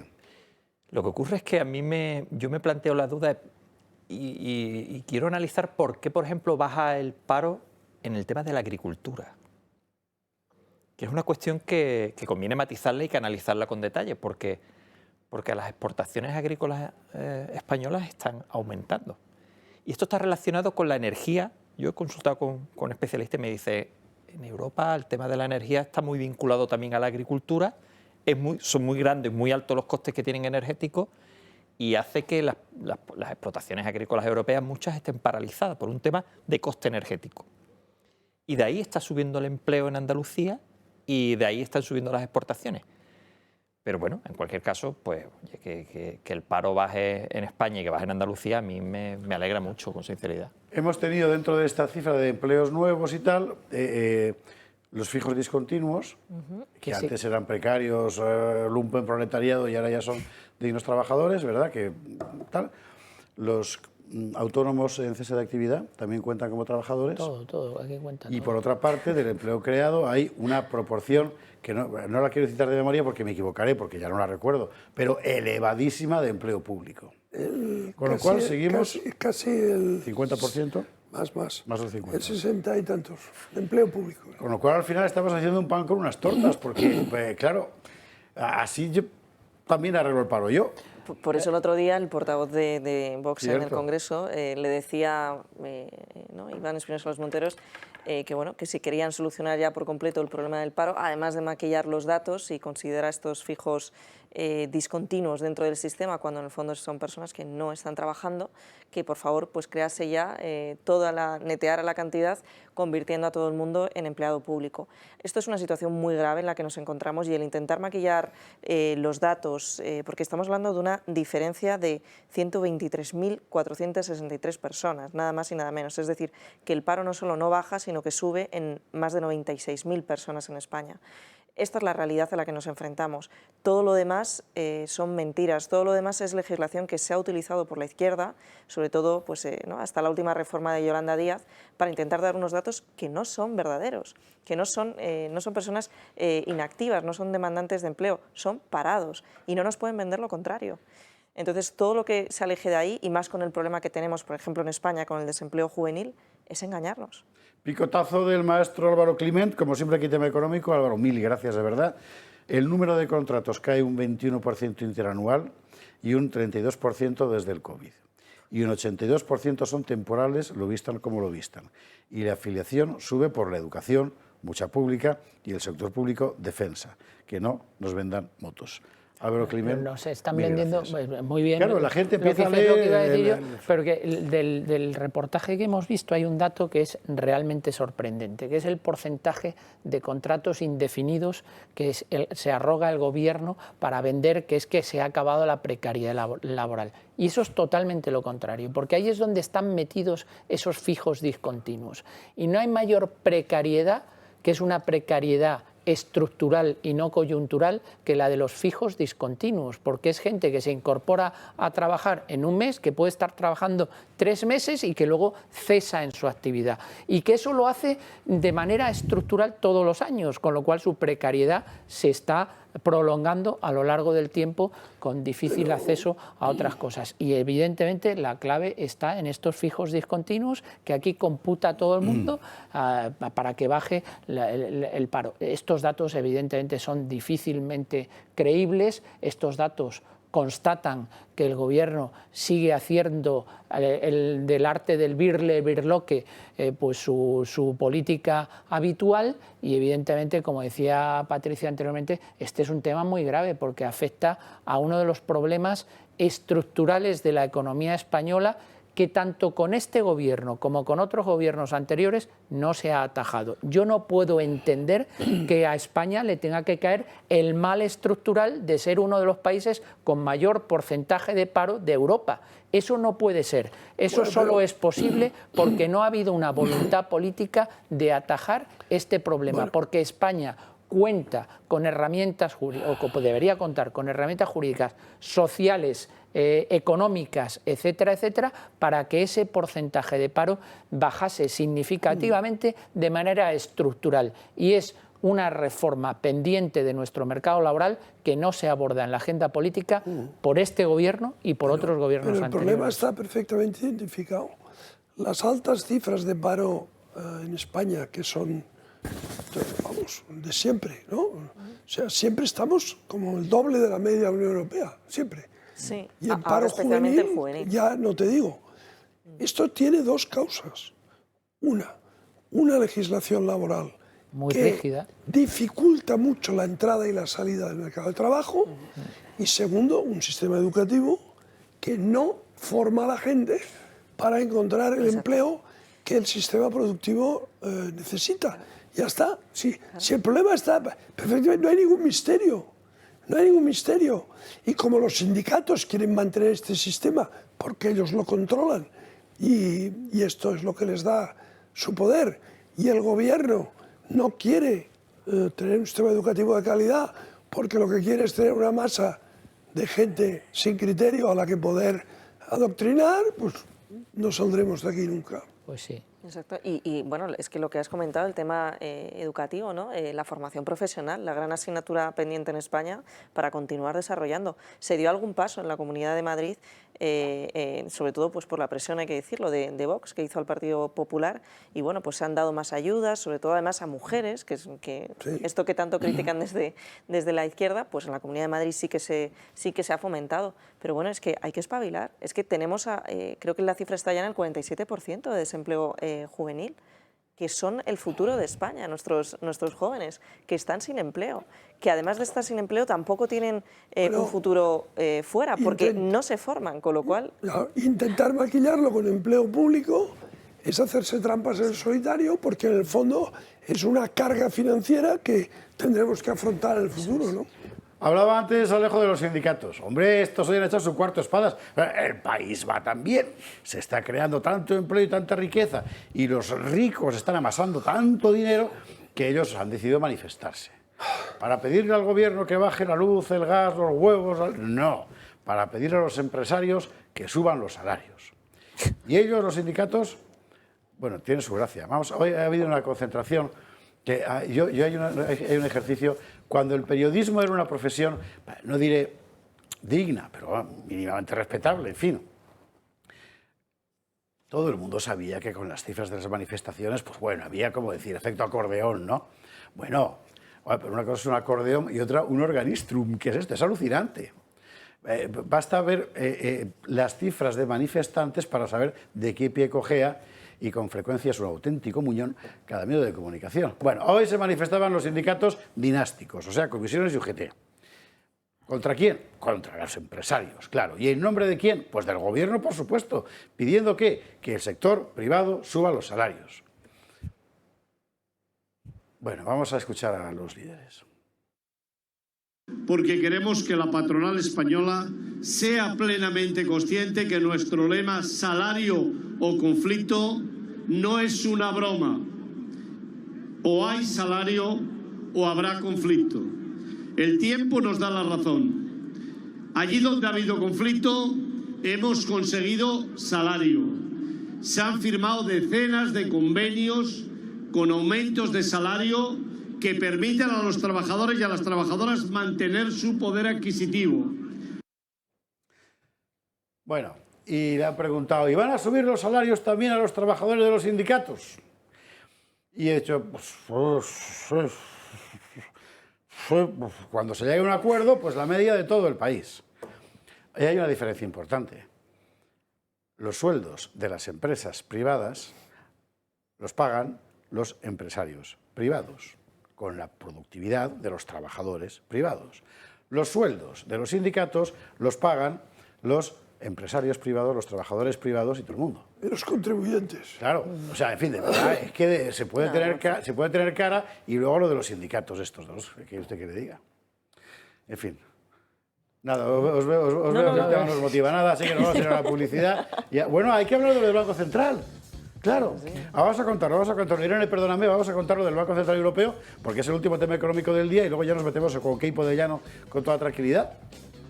¿Usted se acuerda? Vamos a meter un fuerte impuesto a los ricos, esos que susurran al oído de Feijóo para dictar a la política que tienen que hacer. La banca llama su atención sobre el siguiente hecho portentoso.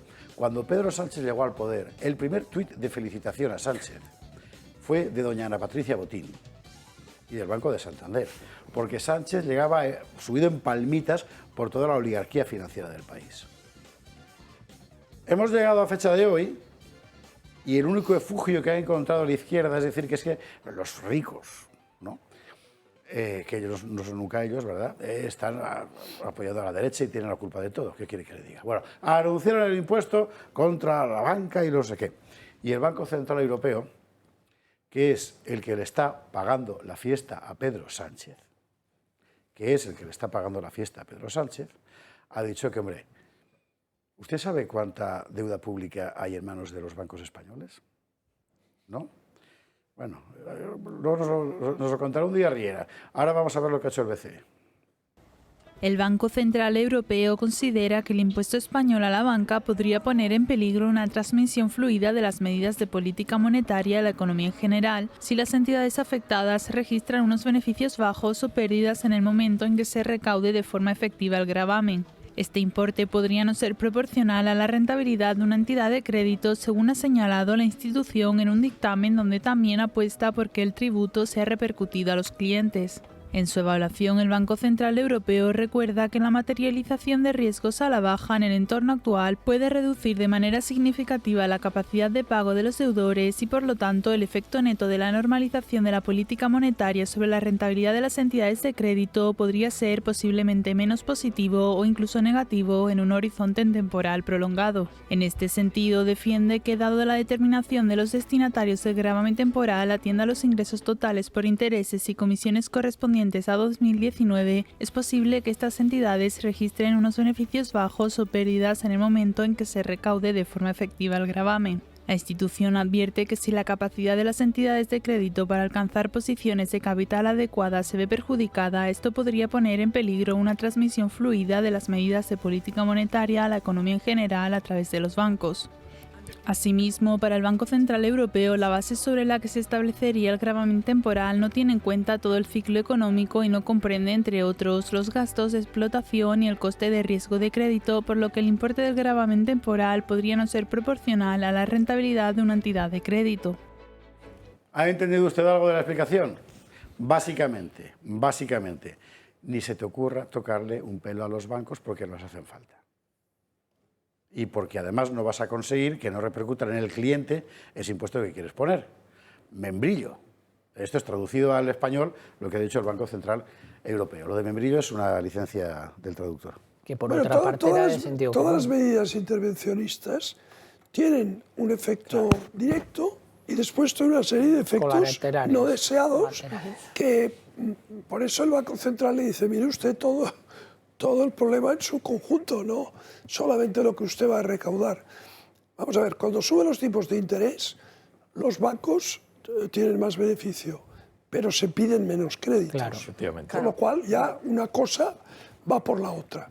Después, si tú le prohíbes a los bancos que repercutan sus costes, y los costes fiscales son costes, en el cliente, pues estás poniendo en peligro la salud y la solidez del del banco. Es decir, que todo lo que le dice el Banco Central Europeo es muy digno de ser escuchado, pero es que este gobierno... Pero tú, Alejo, piensas que el gobierno no sabe eso. O sea, el gobierno lo sabe. Lo que pasa es que el gobierno lo lanza, ¿no? Pero lo lanzan porque a su público, ellos creen que a su público les gusta. Y dice, pues le vamos a poner un impuesto a los banqueros, sabiendo que ese público precisamente, y además el suyo es que el que va a estar más afectado por la repercusión de costes. Claro. Porque cuanto más economía, cuanto más patrimonio tienes, pues este tipo de cosas te afectan menos. Pero a quien afecta fundamentalmente es a la clase trabajadora. A la clase trabajadora hace mucho que yo creo yo que no vota a este tío, ¿eh? ¿Qué quieres que te diga? Pues por eso no le vota. No, pero ellos piensan en esas coordenadas de que sí, su público es el banco, y ahora vamos a ir contra los bancos y luego vamos a ir contra las energéticas y efectivamente estos son los de la derecha, la derechona de toda la vida. ¿Cómo voy a hacer para que el obrero no me vote a Vox? ¿Qué voy a hacer? Voy a decirle que voy a meter un impuesto a los bancos. Pues si esto lo saben perfectamente porque es de cajón y de sentido común. Lo que pasa es que evidentemente pues hacen propaganda política con este tipo de medidas. Es más, ¿hay algún cálculo de que en determinadas circunstancias el beneficio, el hipotético beneficio extra que tendría el banco por la subida de tipos de interés, se lo va a llevar todo ese impuesto? Claro. Entonces, yo te digo una cosa, además hay otro factor. El dinero que está en el banco no es para el banquero. Es un dinero que vuelve a la sociedad en forma de créditos, en forma de dinamización de la economía, de hipotecas, de créditos a las empresas, de comisiones bancarias. Entonces, todo se ha dicho. Comisiones bancarias. Los bancos, ¿qué quieres que te diga? Yo no derramaré una lágrima por los bancos. Yo prefiero que el dinero lo tenga el BBVA y el Santander a que lo tenga Pedro Sánchez. Ya, hay que me pones entre la espada y la pared. Toda la vida. Porque al menos la señora Botín y el BBVA... No lo perderá. No, lo que hará es que si va... Pero el ciudadano tampoco llega. Si va un pequeño empresario que le pide una línea de crédito, pues se la dará. Y ese pequeño empresario, a su vez, tiene unos trabajadores y tal. Pero si está en los bolsillos de la Montero, olvídate ya de ese dinero. Olvídate. Oye, te acaba de ser un pareado. Si está en los bolsillos de la Montero, olvídate de ese dinero. Ya tenemos eslogan para la campaña. No, yo es que comparto la reflexión que ha hecho don Antonio antes en el sentido de que el gobierno de España lanza el discurso para que se lo compre su gente. Pero el mensaje y la bofetada que le da el Banco Central Europeo al gobierno de España es, oiga, para lastrar el crédito ya estamos nosotros, que subimos los tipos de interés, efectivamente. Sí. Y claro, este es un mensaje que conviene que la... Bueno, pero hay un efecto colateral que no ha tenido en cuenta nuestro Apolíneo presidente de gobierno. Él sueña con un gran cargo europeo cuando termine su mandato. Sueña. Está maniobrando. Y, por cierto, su principal valedora ahora parece que tiene algún pequeño problema en casa. Sí. Bueno, sí. A ver si no da tiempo a contarlo. Él sueña con presidencia del Consejo Europeo, con ser la secretaría. Incluso es tan iluso que ha llegado a pensar en ser secretario general de la OTAN. Bueno, se está soñando con esto. Pues, querido amigo Sánchez, teniendo en contra al Banco Central Europeo... Meteorólogo de la Sexta y con suerte. No, lo tiene mal en Europa, Vaya enemigo que se ha buscado. Vaya enemigo que se ha buscado. No, además, es curioso cómo afrontan la crisis de los bolsillos de los españoles unos y otros partidos, ¿no? Efectivamente, este impuesto, el de las energéticas, etcétera, no es sino un instrumento político. Y por el otro lado, pues tenemos a otro partido político que también busca, como habéis apuntado, ese voto ya no de la persona más humilde, sino de la clase media española, es decir, el grosso de los que financiamos al Estado, que es Vox. ¿Y qué es lo que está haciendo Vox ahí donde gobierna? Pues, por ejemplo, el caso de Castilla y León, en lugar, que sí que está muy bien, el tema de la bajada de impuestos, ya ha anunciado bajada de IRPF, etcétera, pero ¿por dónde empezó actuando? Empezó actuando por rescindir y cortar el grifo al gasto público, sindicatos, patronales, disminución de cargos públicos, de cargos de confianza, perdón. Bueno, pues es que a lo mejor hay que empezar por ahí. Queda muy bien decir al pueblo... Hay que empezar por ahí. Queda muy bien decir lo contrario, pero... Picotazo 2 de Álvaro Climent. de verdad, mil gracias Álvaro, no sabes lo que ayudas. 1.500 millones de euros que se ahorrarán los bancos y bienvenidos sean, que serán necesarios con la caída del crédito y el repunte de la morosidad, claro, que se doten en provisiones a futuro, que es lo que quiere Banco de España y el Banco Central Europeo. Hay que recordar que el Banco Central Europeo ya ha acabado con los beneficios caídos del cielo de los bancos europeos. No hacen falta más impuestos. Álvaro Climent, mil gracias, de verdad. Nosotros nos vamos a la publicidad, a la vuelta. Vamos a contar quién es Queipo de Llano. Además lo va a hacer Manuel Gavira, que tiene más acento sevillano que yo, que el mío es horrible. Ahora ya seguirá. Derribar la cruz. Quieren acabar con la cruz más grande del mundo.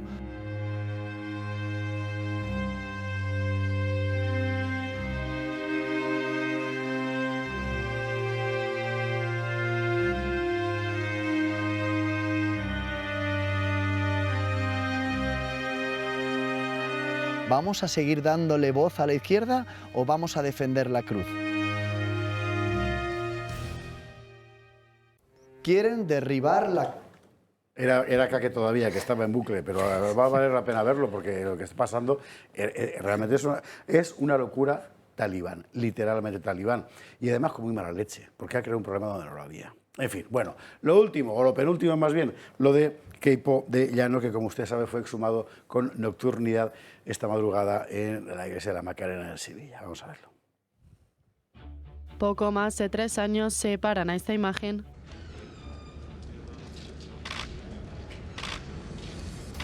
de esta. Vamos, me pillé el coche, coño, ¿qué? Se te he quitado. La Hermandad de la Macarena de Sevilla ha exhumado en la noche de ese miércoles los restos del general Gonzalo Queipo de Llano, así como los de su esposa y los del general Francisco Boórquez Vecina, unos desenterramientos consecuencia de la nueva ley de memoria democrática y que se produjeron de madrugada a escondidas y tratando de evitar cualquier repercusión social, tan escondidas que la exhumación se produjo en torno a la 1:30 de la mañana y en la más estricta intimidad con sus familiares. La Hermandad de la Macarena, por su parte, ha querido aclarar que a pesar de haber tenido que cumplir con la ley, no quieren que ésta sea utilizada con intereses partidistas. La exhumación se ha realizado en la más estricta intimidad y con absoluto respeto a los familiares presentes, procedimiento que ha contado con el consentimiento de ambas familias. A este respecto, la Hermandad subraya la disposición de ambas familias a colaborar con la Corporación Macarena para llevar a buen término esta acción, evidenciando así su consideración hacia esta institución. La Hermandad requiere que, una vez cumplida la ley escrupulosamente, tal y como venía aseverando desde hace años, nadie la utilice con intereses partidistas, políticos o ideológicos, instando a ser respetada como lo que es, una asociación de creyentes católicos fiel a los principios evangélicos, a la doctrina de la Iglesia Católica y a la fraternidad entre hombres y mujeres. La exhumación de Queipo de Llano de la Basílica de la Virgen de la Macarena será, por desgracia, una de las primeras que se produzcan por esta radical ley, y es que estamos ante un gobierno que solo genera odio y división entre unos españoles que ya habían superado el pasado.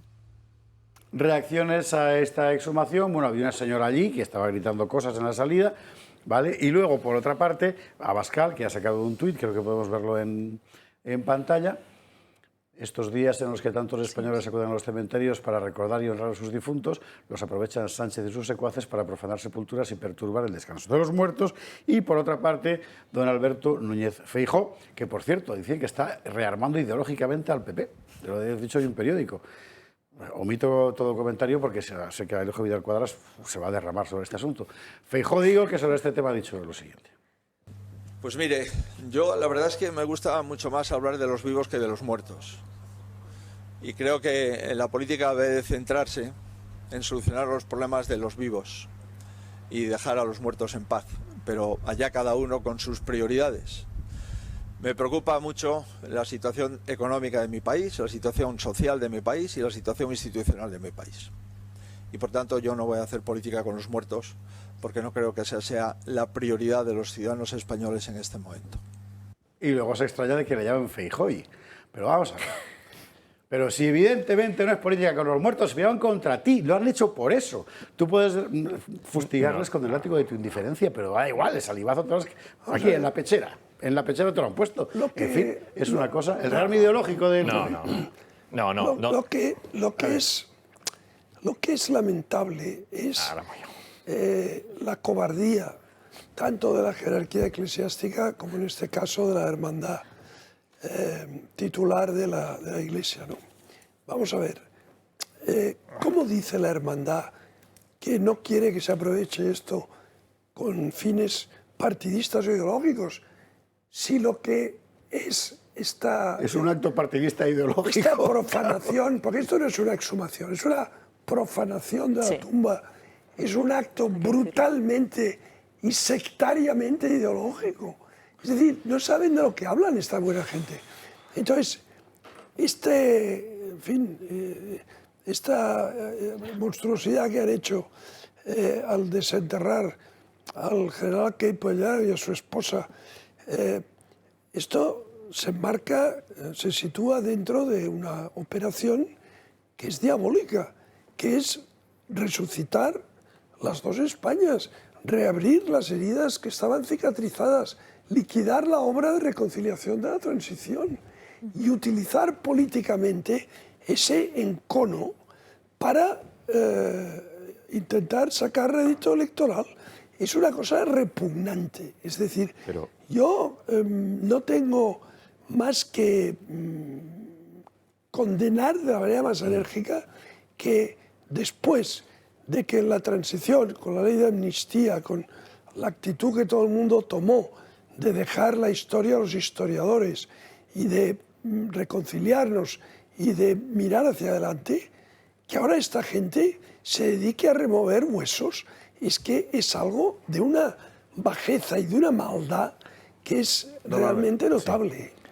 La verdad es que escuchando esas declaraciones del señor Feijóo me recuerda mucho al señor Rajoy, mucho, porque lo que está haciendo es eso que ha dicho, ¿no? Problema de los vivos, problema de economía, a nosotros nos interesa. En el aniversario de Miguel Ángel Blanco, el señor Feijóo dijo: lo primero que voy a hacer cuando llegue, si llego, yo creo que ya no va a llegar, a ser presidente del gobierno va a ser derogar la ley de memoria democrática. Esta que se ha aprobado hace unas semanas. Sí, sí. Eso es lo primero que ha dicho. Ahora está diciendo otra cosa. Ya nos está recordando al paisano Rajoy. Vamos a ver. Esa exhumación es una exhumación obligatoria. Es una profanación indigna. Por supuesto que comparto la reflexión que ha hecho usted, don Alejo, relacionada con la cofradía. Pero hay que avanzar. Hay que avanzar. Nosotros desde el Parlamento de Andalucía en una semana hemos hecho dos iniciativas. Una proposición no de ley para convertir los bienes a los que afecta esa ley de memoria democrática para que sean denominados bienes de interés cultural. Y ayer, antes de la exhumación del señor Queipo de Llano, presentamos una proposición de ley de reconciliación. Por supuesto que derogue la andaluza, que derogue la ley de memoria histórica andaluza. Esa ley de memoria histórica andaluza, que es del año 2017, salió adelante creo con 67 o 68 votos de los 109 que tiene el Parlamento de Andalucía. Bueno, el Partido Popular tiene ahora 58 diputados. Con los 14 de Vox tiene 72 diputados. Tiene una mayoría, un consenso superior a esa ley. Pero es que esa ley andaluza, que el Partido Popular y Ciudadanos se abstuvieron, que comprende un ámbito temporal hasta el 11 de enero de 1982. La Ley de Memoria Histórica y Democrática de Andalucía hasta el 11 de enero de 1982.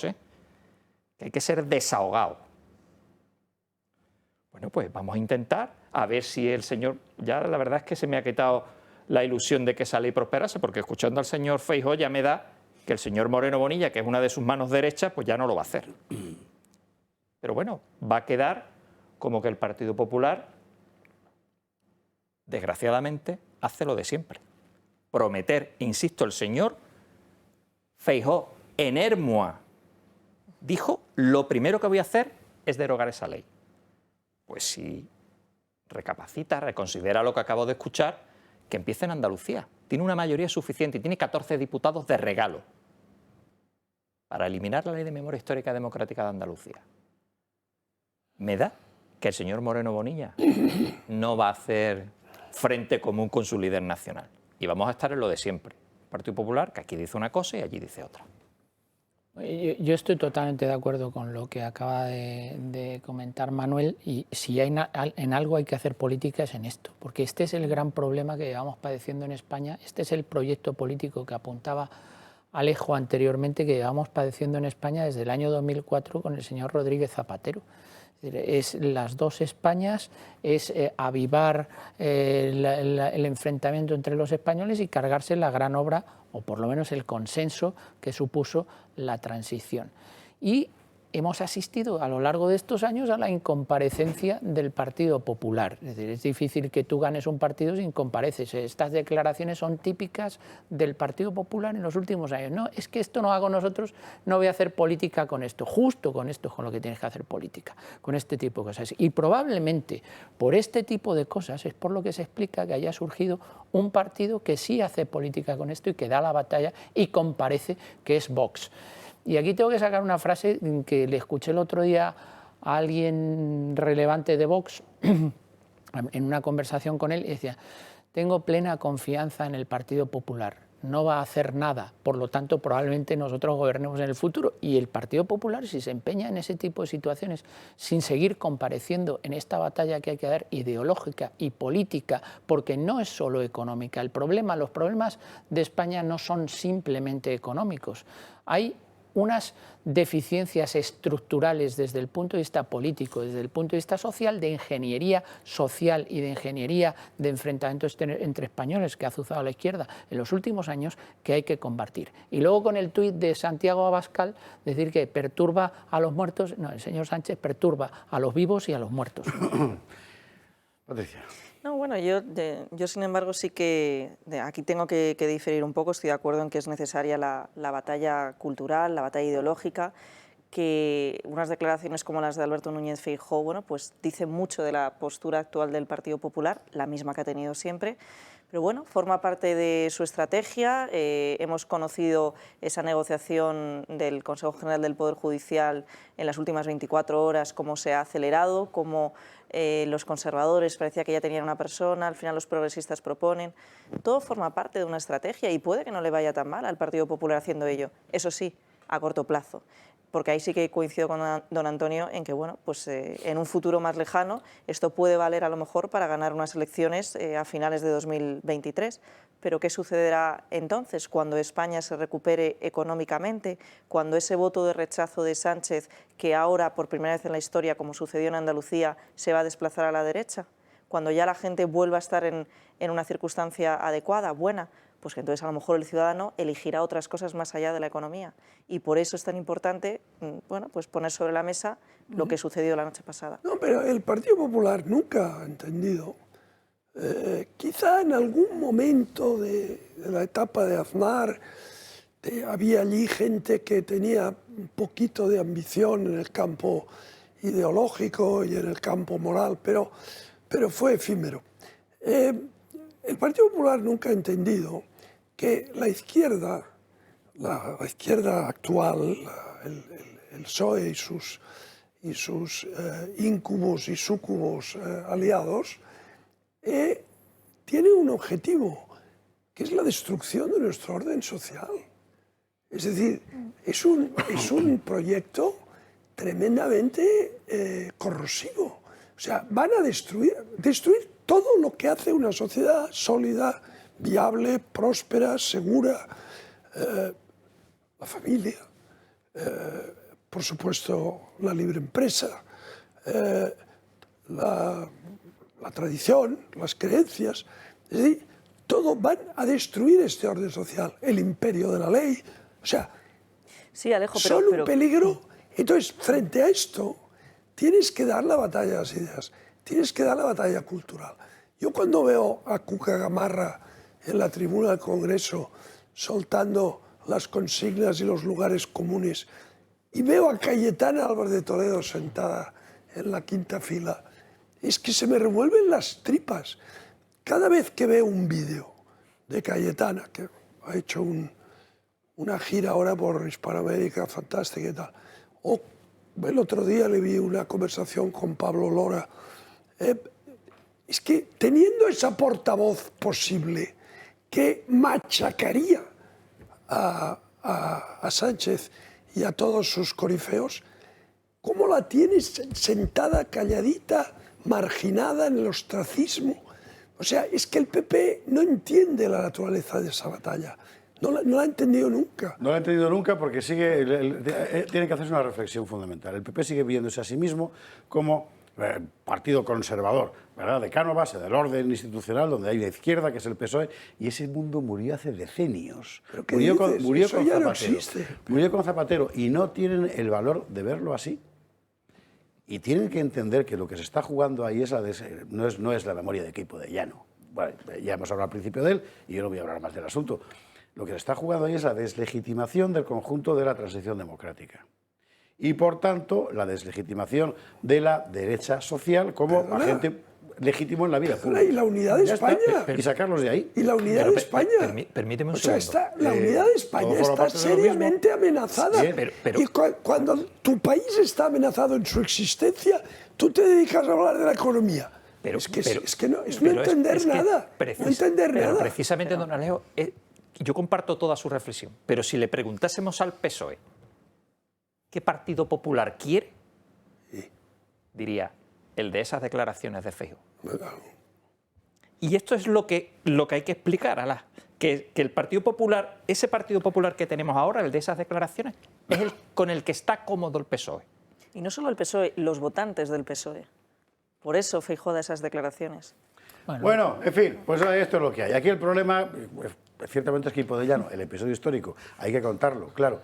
Solo queda una cosa clara, nunca fusiló a 150.000 andaluces Queipo de Llano.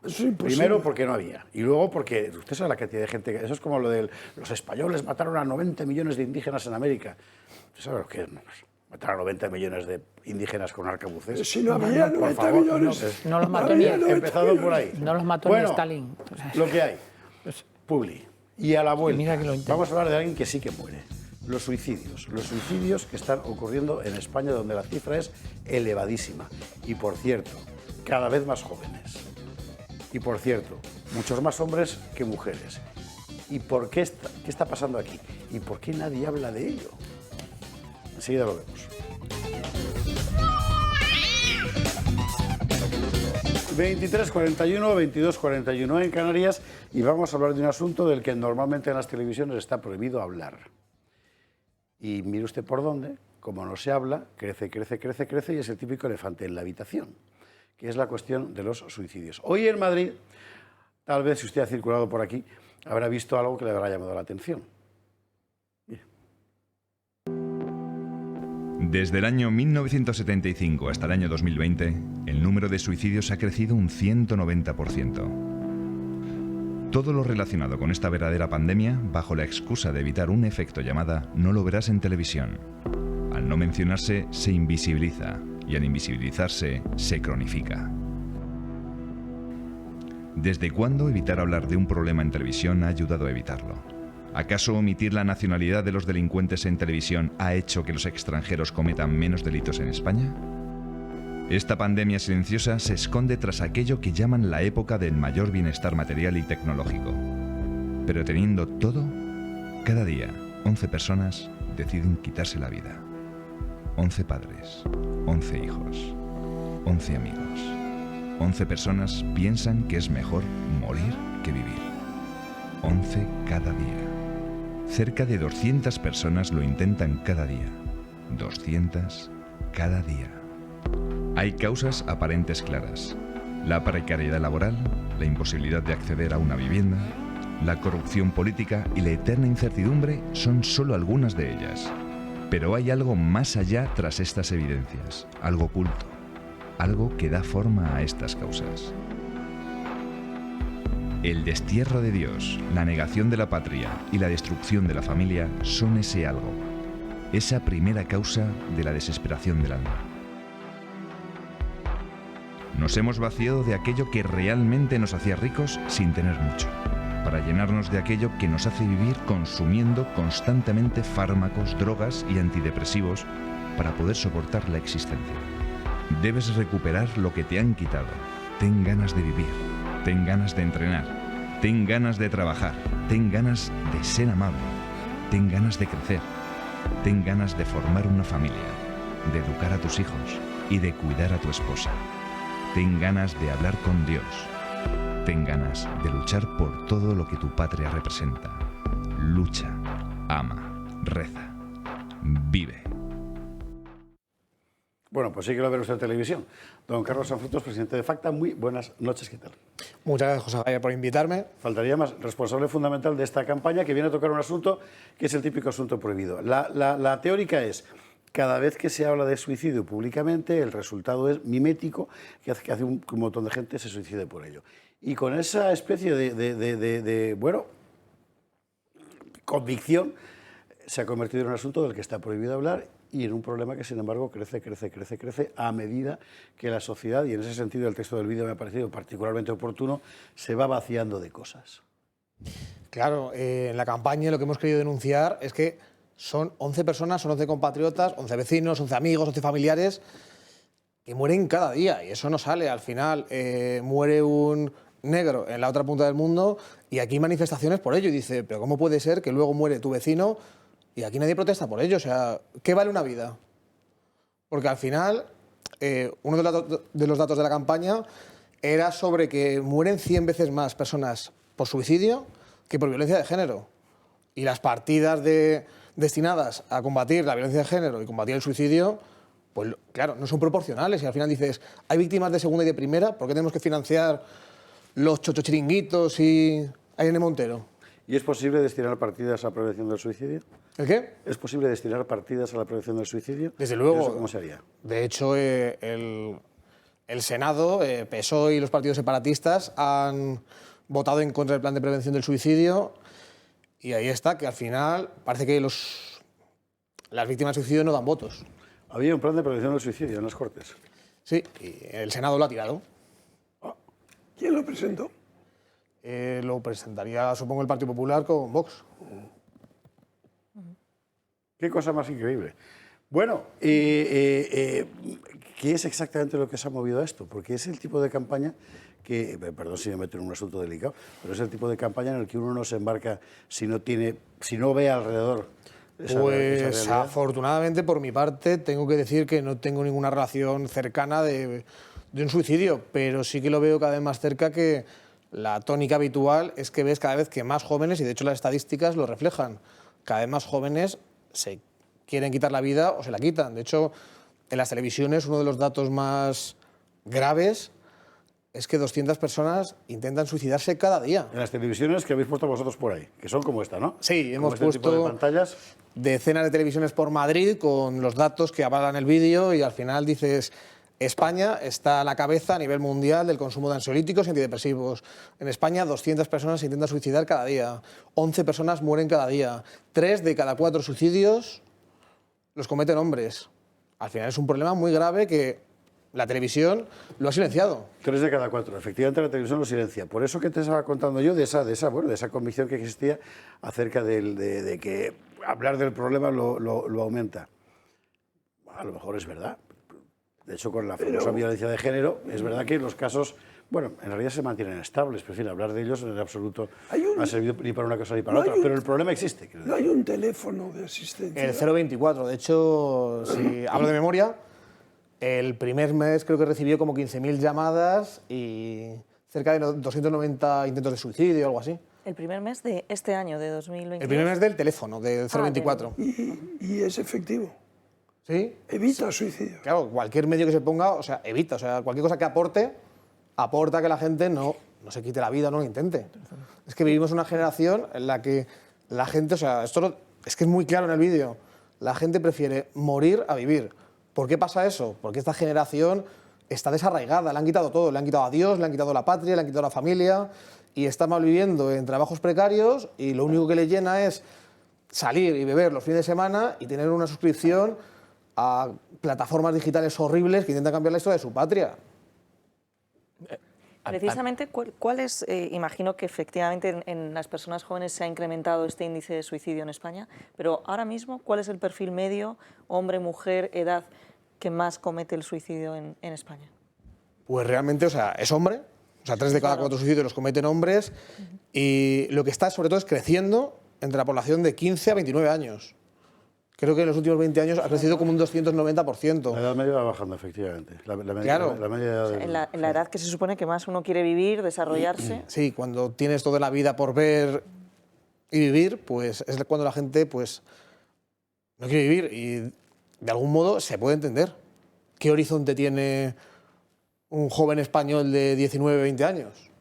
Cuando está todo patas arriba. La corrupción política es manifiesta. La sociedad culturalmente, o sea, es un retraso. ¿Hacia dónde va la gente si la primera solución que tiene en su horizonte es quitarse la vida? Es un problema generacional. ¿Ha influido la ley de eutanasia que se aprobó el año pasado? No creo que haya tenido que ver, porque no han sido suicidios por...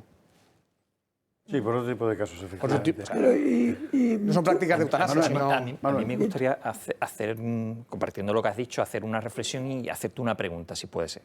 A ver, está claro que el número de aumentos de suicidio y de tentativas también se está incrementando mucho. Durante la pandemia, ¿ha subido mucho el tema de los suicidios? Sí, creo que el dato estaba en torno al 22%, pero realmente es algo que en 2021 no han salido los datos, pero la cifra de muertos anuales en España por suicidio está en torno a 4.000. Y uno de los datos del vídeo de esta campaña era que, claro, cada año mueren en España por violencia de género, no llega a 40 mujeres. 4.000 contra 40, pues yo creo que lo que hay que poner es medios semejantes a lo de la violencia de género para combatir el ¿Y esos medios serían, por ejemplo, campañas de concienciación? Desde luego. O sea, al igual que se está gastando millonadas en chochocharlas, o sea, qué menos que gente que está pensando en quitarse la vida, que se la eduque emocionalmente o se pongan los medios a su disposición para eso. Muchas veces también es miedo al futuro. Teniendo la vivienda a unos precios inasequibles, pues yo entiendo que la gente cuando dice no puedo formar mi propia familia, tengo un trabajo precario, mal vivo y vivo para trabajar, pues yo entiendo que también hay un problema material y un problema espiritual. Y una cosa, información que maneje, que te coste, los servicios sanitarios que atiendan este tipo de personas que tienen este problema. Conducta. ¿Están superados? ¿Estamos hablando de que haya listas de espera incluso para poder atender a estos pacientes que estén en este trauma de querer quitarse la vida? Por lo que tengo entendido, el protocolo es siempre mandar fármacos. Qué horror. Cuando tienes una tendencia suicida, pues ansiolíticos, antidepresivos. Es verdad que cuando esos asuntos llegan al ámbito médico, digamos, llegan generalmente como fruto pues, de un proceso largo, etcétera.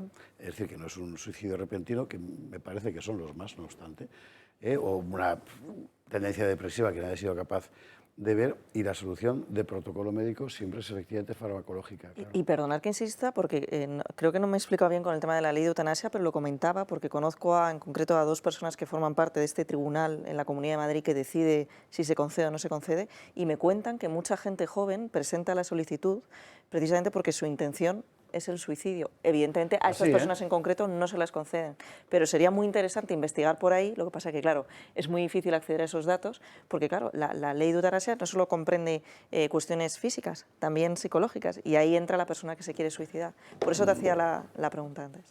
Pero lo que sí es cierto es que hay un factor de orden psicológico, es decir, en Suecia, por ejemplo, el número de suicidios por habitante es algo mayor que en España, ¿no? Y es una sociedad más rica. Entonces, yo creo que lo que tú apuntas es cierto, es decir, no es tanto una cuestión material como una cuestión de valores, ¿no? Más espiritual, ¿no? Es decir, porque una persona puede estar en condiciones materiales precarias, pero tener ilusiones, tener referentes, ¿no? Bueno, hemos conocido esa España todos, claro, hace 50 años. Entonces yo lo relacionaría más con lo que estabas diciendo, ¿no? Es decir, hemos perdido referentes, hemos perdido valores, hemos perdido motivos para vivir, ¿no? Claro, hemos desplazado el centro, que de algún modo era la familia como la primera unidad de... Claro. para vivir y al final, lo que decíamos de hemos vivido otros tiempos, hace 100 años, hace 150 años, nuestros abuelos, tatarabuelos, tenían 9 hijos, 11 hijos y la situación material era comer todos los días patatas, comer 1 o 2 veces al día, no había agua caliente en los pueblos y aún así no había índice de suicidio. Fíjate que yo recuerdo, bueno, aquí vosotros no le recordáis ninguno, pero yo recuerdo lo que era España de los años 50, ¿no? Y efectivamente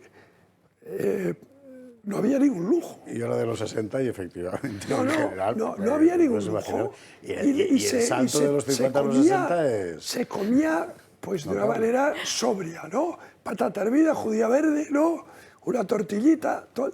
Es decir, no, esta abundancia de ahora, la nevera, que ahora la abres y, bueno, entonces, bueno, pues estaba lo justito, ¿no? Y sin embargo la gente tenía unas ganas de vivir, Sí, tenía una ilusión de ir adelante. A mí por eso me llama la atención, porque además en Facta sois todos muy jóvenes, mucho. Claro. Con lo cual, me imagino que tampoco sois ignorantes, con lo cual sabéis lo que ha sido España, toda Europa en general, en fin, hace 10, 20, 30, 50 años, y podéis hacer una comparación. Y la sensación de vacío, de desolación, en vuestro caso, me imagino que será mucho mayor que la que podemos tener los que ya somos más mayores, porque al fin y al cabo tenemos una referencia material que hemos vivido, con lo cual tenemos la impresión de que, bueno, al final siempre se puede salir adelante, pero en vuestro caso no. ¿Os han cortado el gancho? Claro. Sí. También nuestra generación es una generación que se lo han dado todo hecho y que ahora se enfrenta a una situación que difícilmente se puede salvar. Y claro, esa gente, o sea, es gente muy... Y que hemos vivido en la abundancia. Sí, claro, no hemos pasado una posguerra. No, claro. Y ahora la gente no sabe salir de eso y dice, uff, qué futuro. Sí. Y encima si eso lo intoxicas con la posmodernidad y el marxismo cultural, es una de... Estamos creando una sociedad muy complicada de gestionar y una sociedad muy deshumanizada. Y entonces hay un punto que perdóname que te interrumpa, Antonio, sí. Es que no quiero dejar de meter el tema encima de la mesa porque me lo sugieren espectadores por WhatsApp. Los casos de denunciados por violencia de género, que de repente pierdan a los hijos, etcétera, que también es un asunto francamente importante que por lo que sabemos está influyendo mucho en estas... Se lo pregunté a Giovanna Carril, que la tuvimos en Facta dando una conferencia el viernes pasado, pero no hay un dato de eso. Claro, hay cosas que no interesa estudiar. Te he interrumpido, Antonio. No, que lo que decía es que la sociedad cada vez es más complicada, la vida de cada uno de nosotros se ha ido complicando poco a poco, hemos perdido de vista esos valores, esas cuestiones fundamentales y esenciales que hacían que la gente estuviese centrada en lo verdaderamente importante. Ahora es mucho más importante lo adjetivo que lo sustantivo, el qué dirán, la red social, no sé qué.